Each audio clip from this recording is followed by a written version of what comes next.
Hello everyone, hope you all are doing very well. इस lecture में हम पढ़ेंगे वैदिक पीरियड। इससे पहले हम एक लेक्चर ले चुके हैं जिससे मैंने आपको पूरा अच्छे से इंडस वैली सिविलाइजेशन और स्टोन एज के बारे में बताया था। अगर आप वो सभी चीज़ें पढ़ना चाहते हैं तो आपको जाना पड़ेगा हमारी प्लेलिस्ट में, जिसका जो लिंक है वो आपको नीचे डिस्क्रिप्शन बॉक्स में मिल जाएगा। तो वहाँ जाके आप उस टॉपिक को अच्छे से पढ़ सकते हैं। हालांकि इस टॉपिक में उस टॉपिक में ज़्यादा कनेक्शन नहीं है, आप पहले इसको भी पढ़ सकते हैं, आपको ये भी समझ आ जाएगा। लेकिन एक अच्छा आपको अपना जो अगर बेसिक क्लियर करना है तो उसके लिए आपको वो लेक्चर भी पढ़ना उतना ही ज़रूरी है जितना कि ये है। इस जो ये लेक्चर है इसमें हम कवर करेंगे वैदिक पीरियड। तो सबसे पहले ना मैं आपको छोटा सा इसका इंट्रो दे देती हूँ कि आखिर ये वैदिक पीरियड क्या था और ये कैसे स्टार्ट हुआ। जैसे कि लास्ट लेक्चर में हमने देखा कि हमने हड़प्पा सिविलाइजेशन पढ़ा, ठीक है। उसके बाद फिर वो कैसे ख़त्म हुई, बहुत सारे जो साइंटिस्ट हैं, जो एस्ट्रोलॉजर्स हैं, उनके अपने अलग अलग तर्क हैं उस बात पे।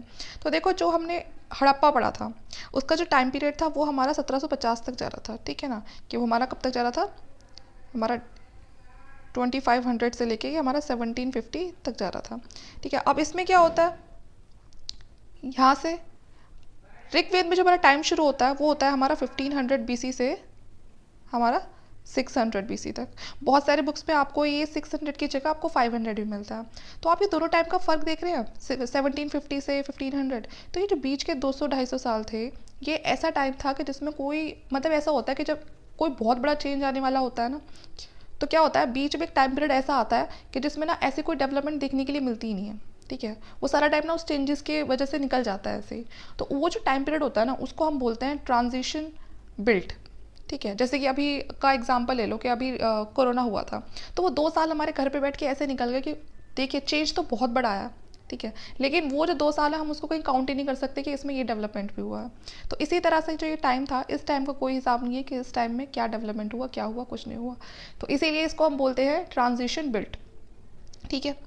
अब सबसे पहले हम जानते हैं हड़प्पा के बारे में, हड़प्पा के बाद हम जानेंगे अब ऋग्वैदिक पीरियड के बारे में या वैदिक कल्चर के बारे में। तो देखिए, इस जो ये पीरियड है इसका नाम वैदिक क्यों पड़ा, क्योंकि उस टाइम समय वैदिक लोग थे, ठीक है।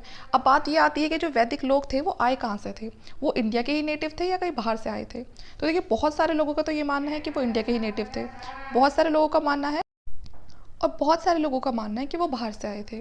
तो अब इस चीज़ को प्रूव करने के लिए बहुत सारी रिसर्च की गई हैं, और उस रिसर्च से सामने आया है कि जो आर्यंस थे वो इंडिया के नेटिव्स नहीं थे, वो बाहर से आए थे। अब बाहर से कहाँ से आए थे, तो देखिए जो आर्यंस है, ठीक है, वो दक्षिण जो रशिया है वो वहाँ से आए थे, ठीक है। वहाँ से बहुत सारी कंट्रीज से होते हुए वो उन्होंने अपने 3 रूट डिवाइड कर लिए। एक तो निकल गए वो यूरोप की साइड, दूसरे नीचे ईरान की साइड, और एक इंडिया की साइड। ये हम कह सकते हैं कि पूरा यूरोप ईरान से घूमते घूमते फिर वो इंडिया है। अब ये जो चीज़ है इसके लिए हम इतने श्योर कैसे हैं, इसके लिए हम श्योर इसलिए हैं, एक फैक्टर 17 है जो एक जीन है, ठीक है। उसको देखा गया, उसको यहाँ के लोग हैं जो इंडिया में रह रहे हैं उनके अंदर भी चेक किया गया, जो रशिया के लोग हैं उनके अंदर भी, और ईरान वालों के अंदर भी। तो हमने देखा जो ये सबसे ज़्यादा जो फैक्टर होता है ना, ये रशिया, जो दक्षिण रशिया में जो रहने वाले जो लोग हैं ना वहाँ पर मिलता है।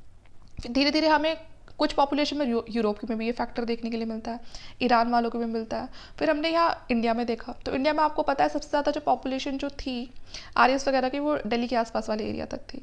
तो वहाँ पर देखा गया कि वहाँ पर भी कम से कम 35% लोग ऐसे हैं जिनका जीन के अंदर हमें ये फैक्टर मिला है F17। तो इससे पूरी तरह से प्रूव हो जाता है कि जो आर्यंस थे वो इंडिया के नेटिव्स नहीं थे बल्कि वो बाहर से आए थे, ठीक है।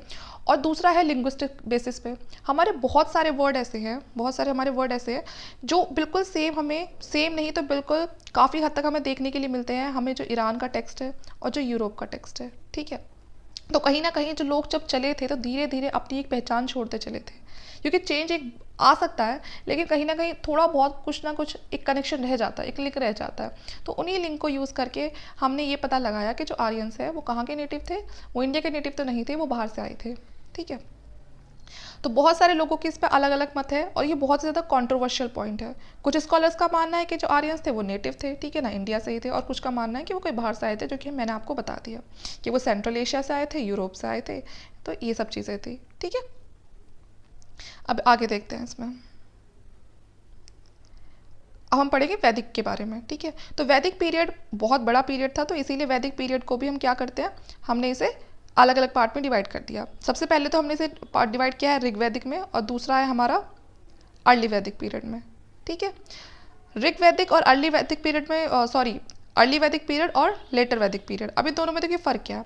अर्ली वैदिक पीरियड का जो हमारा टाइम है वो है हमारा 1500 BC से लेके 1000 BC तक का, और लेटर वैदिक पीरियड का टाइम है हमारा 1000 से 600 BC तक का। ठीक है, वैदिक पीरियड को फाउंड किसने किया था? आर्यंस ने किया था। ठीक है, अब देखो जो आर्यन वर्ड है ये कहाँ से आया? वेद का मतलब होता है नॉलेज, जैसे कि आप नीचे लिखा हुआ आप समझ रहे होंगे, वेद का मतलब नॉलेज होता है, और आर्यन का मतलब होता है बेस्ट। तो ये लोग अपने आप को बेस्ट मानते थे, क्योंकि देखो जिस टाइम ये भारत में आए थे, यहाँ पर जो रहने वाले लोग थे वो उतने डेवलप नहीं थे, उनको पढ़ना लिखना, उनका अपना कोई टेक्स्ट नहीं होता था, वो कोई अपनी किसी बात को ऐसे डॉक्यूमेंट फॉर्म में नहीं रखते थे। तो जो ये आर्यंस थे ये इसलिए अपने आप को बहुत सुप्रीम समझते थे, इनको संस्कृत भी आती थी, है ना, तो वहाँ के लोगों और भारत के लोगों को कुछ नहीं आता था उस टाइम पे, तो अपने आप को ये सुप्रीम मानते थे क्योंकि इनके पास नॉलेज थी, इन्होंने ही वेद को लिखा, और वेद का मतलब था नॉलेज। ठीक है, और आर्यन का मतलब था जो सबसे बेस्ट है, जो सुप्रीम है, जिससे ऊपर कुछ नहीं। आगे देखते हैं। Majority of scholars, mainly European, propounded the theory that Aryans were foreigner invader who attacked from northwest direction and established their supremacy। बहुत सारे जो स्कॉलर हैं जो यूरोपियन हैं, देखो इंडिया के तो बहुत सारे ऐसे हैं जो ये कहते हैं कि यहीं से वो यहीं के थे, वो कहीं बाहर से नहीं आए, लेकिन बहुत सारे जो यूरोपियन स्कॉलर्स हैं उनका मानना ये है कि जो आर्यंस थे वो फॉरनर इन्वेडर्स थे, वो बाहर से आए थे, और उन्होंने यहाँ पर आकर जो नॉर्थ वेस्ट जो हमारी डायरेक्शन है इंडिया की, यहाँ पर आकर उन्होंने क्या कर दिया था? अटैक कर दिया था, और अपनी सुप्रीमेसी को यहाँ पर इस्टेब्लिश करके फिर वो यहीं पर रहने लगे थे। तो देखो ये कुछ हैं रिसर्चर्स हैं और जिनके बारे में हम जानते हैं। तो यहाँ पर बताया है कि जो आर्यंस है उनका ओरिजिन कहाँ से आए थे, मतलब वो, और ये जिसने भी बताए हैं, जो भी रिसर्चर्स थे या फिर जो भी उस समय जो क्या कहते हैं इन सब चीज़ों में जिनको जानने की पढ़ने की इच्छा रहती थी, उन लोगों ने बताया कि वो कहाँ से आए थे। तो देखो मिडिल एशिया से आए थे, इस चीज़ का दावा करते हैं मैक्स मुलर। मैक्स मुलर का मानना था कि जो आर्यंस थे वो कहाँ से आए थे? वो आपके मिडिल एशिया से आए थे। आर्कटिक से कहते हैं बाल गंगाधर तिलक। बाल गंगाधर तिलक का कहना था कि जो आर्यंस है वो कहाँ से आए हैं? वो आर्कटिक से आए हैं। तो ये तो पूरी तरह से गलत हो जाता है।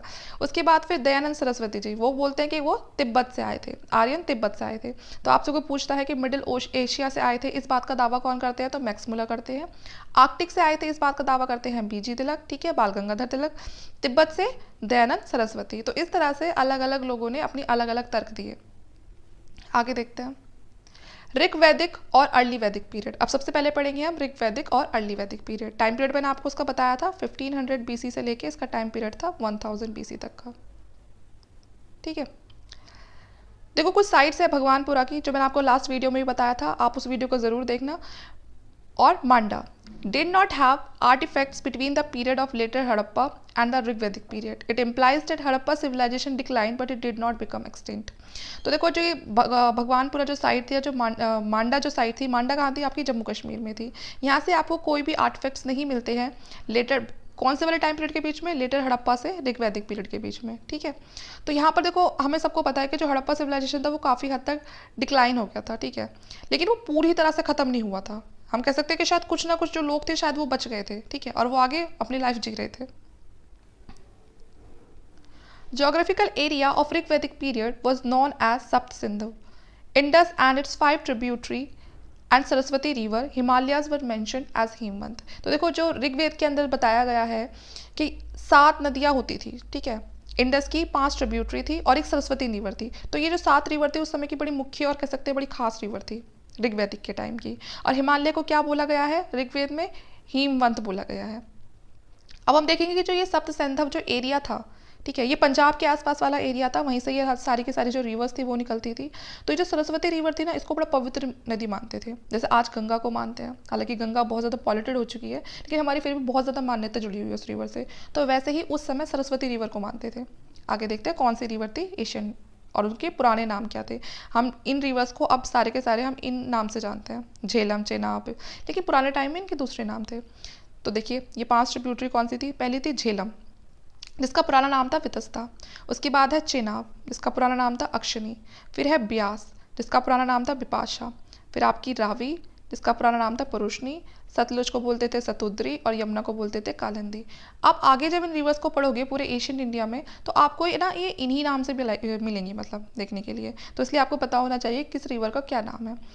तो झेलम का नाम है वितास्ता, चेनाब का नाम है अक्षिनी, ब्यास का नाम है बिपाशा, रावी का नाम है परोशनी, सतलुज का नाम है सतुद्री और यमुना का नाम है कालिंदी। ठीक है, आगे बात करते हैं सोशल सिस्टम की। ठीक है, कि उस समय अब सोशल सिस्टम कैसा था। सोशल सिस्टम में देखिए क्या होता है, आर्यंस वर ट्राइबल एंड पेस्ट्रोल, क्योंकि जो आर्यन थे ना वो कहीं भी एक जगह रहने वाले लोग नहीं थे कि जैसे कि आज हम एक जगह फिक्स होकर रहते हैं ना कि अपना घर बना लिया, ठीक है अब यहीं पर रहेंगे। उस समय आर्यंस ऐसे नहीं थे, वो ट्राइबल थे और साथ में पेस्ट्रोल थे कि मतलब वो चराते थे जब उनके जानवर वगैरह थे, और फिर वो एक जगह से दूसरी जगह हमेशा मूवमेंट करते रहते थे, मतलब उनका माइग्रेशन होता रहता था। Family form the basic unit of society. उस समय सोसाइटी के नाम पे क्या होती थी, बेसिक यूनिट फैमिली होती थी, ठीक है, उनकी जो अपनी छोटी सी फैमिली होती थी। और सोसाइटी को डिवाइड किया गया था किस बेसिस पे, कलर ऑफ स्किन, ठीक है, उसमें अगर किसी की डार्क है, डार्क कलर वाले और फेयर कलर वाले, तो इस तरह से सोसाइटी को कलर के बेसिस पे डिवाइड किया गया था। क्योंकि देखो जो आर्यंस थे ना, उनका जो कलर था वो फेयर था, और जो यहाँ के रहने वाले जो लोग थे भारत के, जो यहाँ से थे पहले, उनका कलर डार्क था। तो ये लोग ना हमेशा, मैंने कहा नहीं आपसे, ये हमेशा अपने आप को सुप्रीम दिखाते थे, तो ये इसलिए उन लोगों के साथ इतना मिलना नहीं चाहते थे, उनको ये थोड़ा लोअर ही समझते थे और अपने आप को सुप्रीम। तो उसी के बेसिस पे, स्किन कलर के बेसिस पे भी ये हमेशा सोसाइटी को डिवाइड करके रखते थे, ठीक है। इन ऋग्वेद 4 वर्ण, हम सबको पता है कि ऋग्वेद के अंदर 4 वर्ण की बात की गई है। ये 4 वर्ण कौन से थे, ब्राह्मण, क्षत्रिय, वैश्य और आपका शूद्र, ठीक है। अब देखिए पुराने टाइम में बात ये थी कि जब ये ऋग्वेद की, जब शुरुआत में ऋग्वेद में, अर्ली ऋग्वेदिक पीरियड में ये जो 4 वर्ण बनाए थे, ये इंसान के काम के बेसिस पे बनाए थे कि वो जैसा काम करेगा उसको वैसे ही वर्ण में डाल देंगे। एक फैमिली में अगर 4 लोग हैं तो वो चारों अलग अलग वर्ण के हो सकते थे, कि जो फादर है हो सकता है वो ब्राह्मण हो, जो बेटा है वो क्षत्रिय हो, जो माता है वो शूद्र हो, और जो कोई दूसरा बेटा या बेटी है तो वो वैश्य हो। किस बेसिस पे, कि अगर मान के चलो कि जो उनके फादर है उनको पढ़ाने का बड़ा शौक है, वो टीचर है, तो उनको ब्राह्मण वाली कैटेगरी में डाल दिया। अब जो उनका दूसरा बेटा है वो क्या करता है, वो रक्षक है, ठीक है, बैटल्स वगैरह लड़ता है, तो उसको क्षत्रिय की कैटेगरी में डाल दिया। शूद्र का मतलब होता था उस समय जो सेवा करते हैं, ठीक है, या फिर दूसरों की मदद करते हैं। तो जो माता है वो घर का काम कर रही है तो उनको शूद्र में डाल दिया। जो दूसरा बेटा है ना, वो बिजनेस कर रहा है तो उसको वैश्य में डाल दिया। तो एक ही फैमिली में आपको 4 अगर लोग हैं तो उनके चारों के अलग अलग वर्ण देखने के लिए मिल जाते थे। तो यहाँ तक ये चीज़ ठीक थी, ठीक है, कि भाई उनके काम के बेसिस पे उनको डाल दिया। लेकिन आगे चल के जब हम बाद में लेटर वैदिक पीरियड पढ़ेंगे तो वहाँ पर ऐसा नहीं होता। वहाँ पर क्या करते हैं, अब क्या होगा, बाय बर्थ कर दिया। अगर ब्राह्मण का बेटा होता है तो अब वो क्या होगा, वो ब्राह्मण होगा, चाहे उसका पढ़ाई लिखाई में मन हो या ना हो, चाहे वो टीचर बनना चाहता हो या ना चाहता हो, वो ब्राह्मण ही रहेगा, ठीक है। मतलब अब ये ना बाय बर्थ कर दिया। क्षत्रिय है तो क्षत्रिय का अगर कोई बेटा है या बेटी है या आगे उनकी जो भी जनरेशन है वो सब क्षत्रिय ही होंगे, चाहे वो कोई बैटल लड़ना चाहे या ना चाहे। और शूद्र शूद्र रहेंगे और वैश्य वैश्य रहेंगे। अब चाहे वो कोई भी काम कर रहे हैं, लेकिन अब ये क्या बना दिया, अब ये कास्ट बना दिया, ठीक है। अब ये चीज़ हर किसी के नाम के साथ लग चुकी थी कि उसका जिस कुल में जन्म होगा, उसका जिस वर्ण में जन्म होगा वो वही रहेगा, चाहे अब वो कितना पढ़ ले, कोई भी बैटल लड़ ले, कुछ भी कर ले, ठीक है। तो ये चीज़ आगे चल के बहुत ज़्यादा वर्स्ट हो जाती है और चीज़ों को बहुत ज़्यादा खराब कर देती है। आगे देखते हैं, women held honourable position during Rigvedic time. तो शुरुआत में जब ऋग्वेदिक वाला जो टाइम था उसमें जो वुमेन्स थी उनकी भी ना पोजीशन बहुत अच्छी थी, उनको काफ़ी ज़्यादा मानते थे, पूछते थे। लेकिन बाद में चल के जो वुमेन्स की जो पोजीशन है लेटर वैदिक काल तक वो बहुत ज़्यादा खराब हो जाती है, जैसे शूद्र की हो जाती है। नियोग, जो नियोग जो वर्ड है, ये वर्ड किस लिए यूज़ किया जाता था, अगर कोई विडो है, ठीक है, उसकी अगर उसका जो हस्बैंड है उसकी डेथ हो गई है तो उसकी रीमैरिज कराने का भी उस समय एक रीत थी। अगर आप लेटर वैदिक पीरियड में देखेंगे तो अब क्या जाता है, अब तो सती कर देता है, पति मर गया तो मतलब उसको भी सती करना है, उसको भी मर जाना है। लेकिन अगर हम शुरुआत में ये टाइम देखते हैं वैदिक काल का, बिल्कुल अर्ली वाला, तो वहाँ पर औरत की दूसरी शादी कराई जाती थी। लेकिन बाद में चीज़ें खराब होती है। हालांकि देखा जाता है कि बाद में चीज़ें सुधरती जाती है और डेवलपमेंट होता है, लेकिन यहाँ पर हमें चीज़ें उल्टी देखने के लिए मिलेंगी, ठीक है। कोई भी एविडेंस नहीं मिलते सती सिस्टम के, कोई सती सिस्टम नहीं होता था अर्ली वैदिक में टाइम में, ठीक है। Child infanticide, dowry, child marriage, इनमें से कुछ भी नहीं होता था। कोई छोटे बच्चे की जो हत्या होती है वो भी नहीं होती थी, कोई दहेज नहीं चलता था, बाल विवाह नहीं होता था, कुछ भी नहीं होता था। तो चीज़ें यहाँ तक बड़ी सही चल रही थी। However, women did not inherit property, were not allowed to participate in politics. लेकिन एक चीज़ थी कि जो वुमेन थी उसका कोई हिस्सा नहीं होता था, जो प्रॉपर्टी होती है उसमें उसका कोई हिस्सा नहीं होता था। साथ में वो किसी पॉलिटिकल जो अफेयर्स होते हैं, पॉलिटिक्स होता है, उसमें भी पार्टिसिपेट नहीं कर सकती थी, ठीक है। वुमेन समिति पार्टिसिपेटेड इन वैदिक असेंबलीज, कुछ वैदिक असेंबलीज होती थी, ठीक है, उसमें जो वुमेन्स थी वो क्या कर सकती थी, पार्टिसिपेट कर सकती थी, ठीक है। सभागण एंड विधाता, ये तो 2 असेंबलीज हैं ये, इसमें जो वुमेन होती थी वो भी पार्टिसिपेट कर सकती थी, ठीक है। ये जो विधाता थी ना, ये एक ऐसी असेंबली थी कि इसमें हर कोई पार्टिसिपेट कर सकता था, ठीक है, वुमेन्स भी, मैन भी, कोई रिच है, ठीक है, पुअर है, सब कर सकते थे। तो आपको याद रखना है कि किस में, कौन सी असेंबलीज में जो वुमेन थी वो पार्टिसिपेट कर सकती थी, तो विधाता और सभागण। Prominent women scholar of this period, ऐसा नहीं था कि इस टाइम में सब जो स्कॉलर थे वो सिर्फ मेल ही थे, कुछ वुमेन्स भी थी, ठीक है, उनके आपको याद नाम रखने ज़रूरी हैं यहाँ पर, विश्वरा, मुद्रा, लोपा एंड घोषा, ठीक है। तो ये कुछ फीमेल स्कॉलर्स थी उस समय की जो कि बड़ी बड़ी असेंबली से पार्टिसिपेट करती थी, ठीक है, विश्वरा, मुद्रा, लोपा और घोषा, ठीक है। अब बात करते हैं ड्रेसेस की, उस समय किस तरह के कपड़े पहने जाते थे और उन कपड़ों का क्या नाम था। तो वैदिक पीरियड में सबसे पहले बात करते हैं हम निवी की। तो देखो जो निवी था ये एक तरह का क्लोथ होता था जिसको बॉडी के नीचे बांधा जाता था, ठीक है, जो लोअर पार्ट है बॉडी का वहाँ पर उसको पहनते थे, जैसे कि अभी होता है ना, आपने सुना भी वो लुंगी होती है जिस तरह से, ठीक है, तो वैसे ही ये निवी होता था, ठीक है, लोअर बॉडी क्लोथ होता था। फिर है ये वासस, इसमें क्या होता था, ये अपर बॉडी क्लोथ होता था, जैसे शॉल जैसा, मतलब शॉल जैसा नहीं, जो ऊपर पहनने वाला जो कपड़ा होता है वैसे। फिर है आदिवासस, आदिवासस क्या होता था, ये एक शॉल जैसा आजकल शॉल होता है ना, तो ये आदिवासस ये इस तरह का होता था, ये अपर क्लोथ होता था, जैसे कि हम ब्लैंकेट को ओढ़ लेते हैं या शॉल को ओढ़ लेते हैं उस तरह से, ठीक है। उपाध्याय, देखो उपाध्याय क्या होते थे, उस समय टीचर को बोला जाता था जो हमें वेद या वेदांग के बारे में पढ़ाते थे, ठीक है, और ये अपने लिवलीहुड के लिए काम करते थे, उसके बदले उन्हें जो स्टूडेंट होते थे वो उनको गुरु दक्षिणा देते थे। तो अपने अपने लिवलीहुड को चलाने के लिए जो टीचर्स थे वो बच्चों को वेद पढ़ाते थे और वेदांग पढ़ाते थे, ठीक है, और उनको बोलते थे उपाध्याय बोलते थे। टीचर्स वेद पढ़ाते थे बच्चों को और वेदांग पढ़ाते थे। हम दोनों ये चीज़ पढ़ेंगे आगे कि वेद और वेदास क्या होते हैं, वेद और जो वेदांग होते हैं वो क्या होते हैं, ठीक है। तो वेद तो आप सबको पता है क्या होते हैं, ज़्यादातर हम कितनी बार पढ़ चुके हैं, ऋग्वेद होता है जिसमें हमारा अथर्ववेद होता है, ठीक है, यजुर्वेद होता है, सामवेद होता है। और वेदांग क्या होता है, देखो वेदांग बनाने की जो मेन जो पर्पज़ था वो ये था कि इन वेद को मेंटेन भी तो करना है ना, ये वेद कहाँ से आए, कैसे आए, इनको आगे मेंटेन करना है, बच्चों को सिखाना है, इनकी जो प्योरिफिकेशन है उसको हमें बिल्कुल ऐसे का ऐसे ही बनाए रखना है आगे तक के लिए।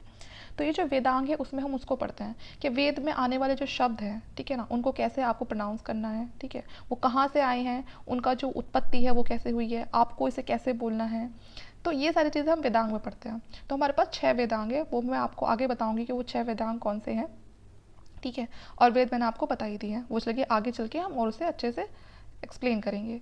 अब आते हैं फूड, अब ये लोग फूड में खाते क्या थे।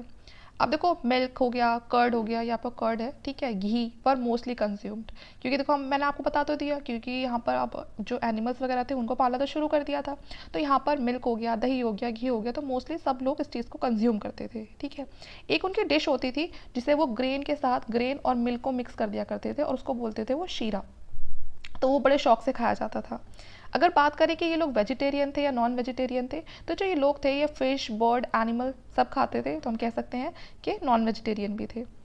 जो काऊ है उस समय, जैसे कि हमने पढ़ा था ना कि उसमें हड़प्पा सिविलाइजेशन में, कि वहाँ पर जो वन हॉर्न यूनिकॉर्न था वो बड़ा फेमस था, उसको बहुत मानते थे, ठीक है, तो उसको एक बहुत ही पवित्र एनिमल की नज़रों में देखा जाता था। तो यहाँ पर क्या हो गया, अब यहाँ चीज़ें बदली, यहाँ पर किसको देख रहे हैं, वैसे काऊ को देख रहे हैं। तो यहाँ पर जो काऊ थी वो बहुत ज़्यादा एक पवित्र जानवर माना जाता था, जानवर भी नहीं, इसको हम एक हम कह सकते हैं कि जैसे बोलते हैं ना अभी गाय माता, उस तरह देखा जाता था, और इसको अघन्या बोलते थे। अघन्या का मतलब होता था कि ये मारने योग्य नहीं है, ठीक है, क्योंकि भाई गाय हमें दूध दे रही है, तो इसलिए उसको बहुत मानते थे, और गाय के दूध के आपको फ़ायदे पता ही हैं। तो जहाँ पर भी अघन्या वर्ड आ जाए तो आपको समझ जाना है ये वर्ड किससे जुड़ा हुआ है, ये काऊ से जुड़ा हुआ है, और इसका मतलब है कि नॉट टू बी किल्ड, जो मारने योग्य नहीं है, ठीक है। तो ये टर्म काऊ के लिए यूज़ होती थी, ठीक है। और अगर कोई ऐसा करता भी था कि किसी ने किसी काऊ को मार दिया, तो ऋग्वेद के अकॉर्डिंग उस इंसान को डेथ तक की पेनल्टी दी जाती थी, ठीक है, उसको मार दिया जाता था अगर कोई काऊ को मारेगा तो। उस समय 2 ड्रिंक और फेमस थी, 2 अल्कोहलिक ड्रिंक हुआ करती थी, एक तो थी सूरा, ठीक है, एक होती थी सोमा। ये 2 अल्कोहलिक ड्रिंक थी जो समय कंज्यूम किए जाती थी, ठीक है। जो आर्यंस थे वो प्रिमली क्या थे, वो एग्रीकल्चरल थे, ठीक है ना, और पेस्टोरल पीपल थे, या तो खेती बाड़ी करते थे या फिर वो अपने जो जानवर थे उनको चराते थे, ठीक है।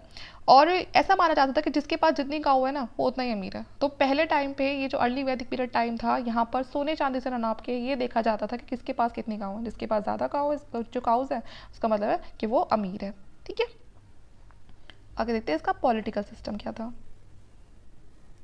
Aryans did not develop any political system which could be equated to modern or Asian state system, ठीक है। तो ये कह रहा है कि जब शुरुआती दौर में देखो आर्यंस को इतनी नॉलेज नहीं थी पॉलिटिकल सिस्टम की, तो उनका अपना कोई बहुत ज़्यादा कोई तगड़ा एक पॉलिटिकल सिस्टम नहीं था, ठीक है।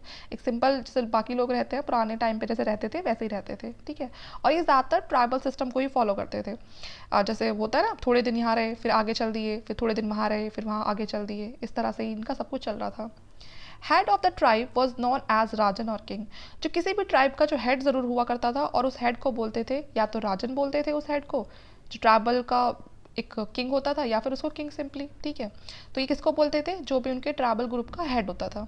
He ruled over his people and does not donate geographical area, ठीक है। वो अपने लोगों के ऊपर रूल करता था और कोई ऐसा जोग्राफिकल एरिया के ऊपर उस टाइम पे नहीं था कि आपको कोई जोग्राफिकल एरिया मतलब उनको देना है या उनसे लेना है। तो बहुत ही सिंपल लाइफ चल रही थी इस टाइम पे, लेने देने वाला कोई हिसाब नहीं था। King was the Lord of land, ठीक है। तो जो भी उनका ट्राइबल हेड होता था वही उनको बताता कि कहाँ पर रहना है कहाँ पर नहीं रहना है, तो वही फिर उसी को वो अपना लॉर्ड मानते थे कि यही हमारे इस लैंड के लॉर्ड हैं। He was known as rajan और गोपति। तो वो अपने आप को क्या बोलता था, राजन बोलता था। राजन का मतलब किंग या फिर गोपति। Although iron was discovered in the end of the Rigvedic period. देखो जो आयरन की जो उत्पत्ति है, आयरन की जो खोज है, वो भी ऋग्वैदिक के टाइम पर ही हुई है। जब ऋग्वैदिक पीरियड का बिल्कुल आखिरी दौर चल रहा था तब आयरन को बनाया गया। इसीलिए कहा जाता है कि जो वैदिक पीरियड जैसे ही खत्म हुआ तो तुरंत महाजनपद आ गए, क्योंकि अभी तक तो क्या था, बहुत ज़्यादा जंगल थे, हमारे पास अच्छे अच्छे वेपन्स नहीं थे जिससे कि हम जंगल को साफ कर सकें।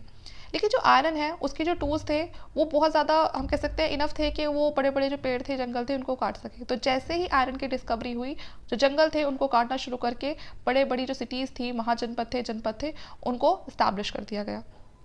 But battles were also fought for land which was important for pasture. लेकिन फिर धीरे धीरे क्या शुरू हो गई, बैटल्स लड़नी शुरू हो गई लैंड वगैरह के लिए, क्योंकि जो पैस्चराइजेशन करते थे, ठीक है, जो कि अपने एनिमल्स वगैरह चराते थे, उनको क्या चाहिए, उनको तो लैंड चाहिए ना वहाँ पर। तो इसीलिए फिर छोटी छोटी बैटल्स वगैरह भी कभी कभी हो जाती थी। Whole area was divided into numerous tribes like Bharat, Kuru, Tritsu etcetera. तो वो जो एरिया था वो छोटे छोटे न्यूमरस ट्राइब से बटा हुआ था। जो हमारे इंडिया का जो एरिया था वो छोटे छोटे पार्ट्स में ट्राइब्स के अकॉर्डिंग बटा हुआ था, जिसमें कुछ ट्राइब्स हैं भारत, कुरु, तिरिस्तु। ऋग्वेद मेंशन 10 राज युद्ध। ऋग्वेद अगर आप पढ़ोगे तो उसमें एक 10 राज युद्ध के बारे में बताया हुआ है। ये 10 राज युद्ध क्या था, इसमें 10 किंग्स थे। और ये कहाँ पर लड़ा गया था, ये रिवर जो परुष्णी रिवर है ये वहाँ पर लड़ा गया था। इसे दशरंजन युद्ध भी बोल देते हैं। और ऋग्वेद के अकॉर्डिंग जो दशरंजन वॉर थी वो बहुत ज़्यादा फेमस वॉर थी आर्यंस की। दशरंजन वॉर्स क्या था, इसमें क्या था, इसमें जो 10 किंग थे उन्होंने पार्टिसिपेट किया था इस वॉर में। और किसके अगेंस्ट किया था, Sudas who was Bharat king of Tritsu family, ठीक है। तो ये जो भारत किंग था ये त्रिस्तु फैमिली से बिलोंग करता था। The 10 king were of state of पुरुष, यादव, त्रिवस्तु, अनुज, ध्रुवस अलॉन्ग विद अदर। तो ये मतलब इसमें बहुत सारे जो राजा थे ना वो सब मिल गए थे। तो इसका अल्टीमेटम ये था कि जो ये था, क्या नाम है, जीता कौन था इसमें। तो इसमें जो जीतने वाले जो पार्टी थी, जैसे कि इसमें मैंने बताया क्योंकि इसमें पूरे के पूरे 10 किंग थे तो ये काफ़ी बड़ा युद्ध था। तो इसमें जीता कौन था, सुदास जीता था। अब देखिए पूरा समझिए, सुदास कौन था, जो सुदास था वो भारत किंग था, ठीक है। और भारत किंग कौन सी फैमिली से बिलोंग करता था, त्रिस्तु फैमिली से, ठीक है। तो यहाँ पर जो सुदास था इसने सभी उन किंग्स को हरा दिया था और अब ये भारत का राजा बन गया था। तो इसीलिए इसका जो नाम था वो, ये जो पूरा जो हमारा हिंदुस्तान है फिर इसका नाम क्या पड़ गया, भारत पड़ गया। तो अब पता चल रहा है आपको कि जो भारत नाम है वो हमें कहाँ से मिला, वो हमें इस दशरंजन वॉर की वजह से मिला, ठीक है। अब है Bharat king Sudas remove Vishwamitra and appointed Vashishtha as a head priest. तो जैसे ही जो सुदास था वो राजा बन गया तो सबसे पहले विश्वामित्रा थे उनको रिमूव किया और जो दूसरे प्रेस्ट थे वशिष्ठ उनको अपॉइंट कर लिया। तो ये आप याद रखना कि जो किंग सुदास थे उन्होंने किसको रिमूव किया, विश्वामित्रा को रिमूव किया और वशिष्ठ को अपॉइंट कर लिया। इस वजह से जो विश्वामित्रा थे उनको बहुत ज़्यादा इंसल्टेड फील हुआ and he formed an alliance of 10 king.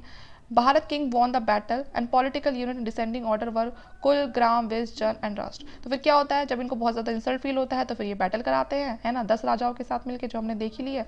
और इसमें क्या होता है, जो भारत किंग होते हैं वो इस बैटल को जीत जाते हैं। तो जैसे कि मैंने आपको बताया यहाँ पर जो थोड़ी अनबन हो जाती है, जो भारत के सुदास होते हैं उनकी विश्वामित्रा के साथ अनबन हो जाती है, जिस वजह से वो उनको रिमूव कर देते हैं और अपॉइंट कर लेते हैं वशिष्ठ को।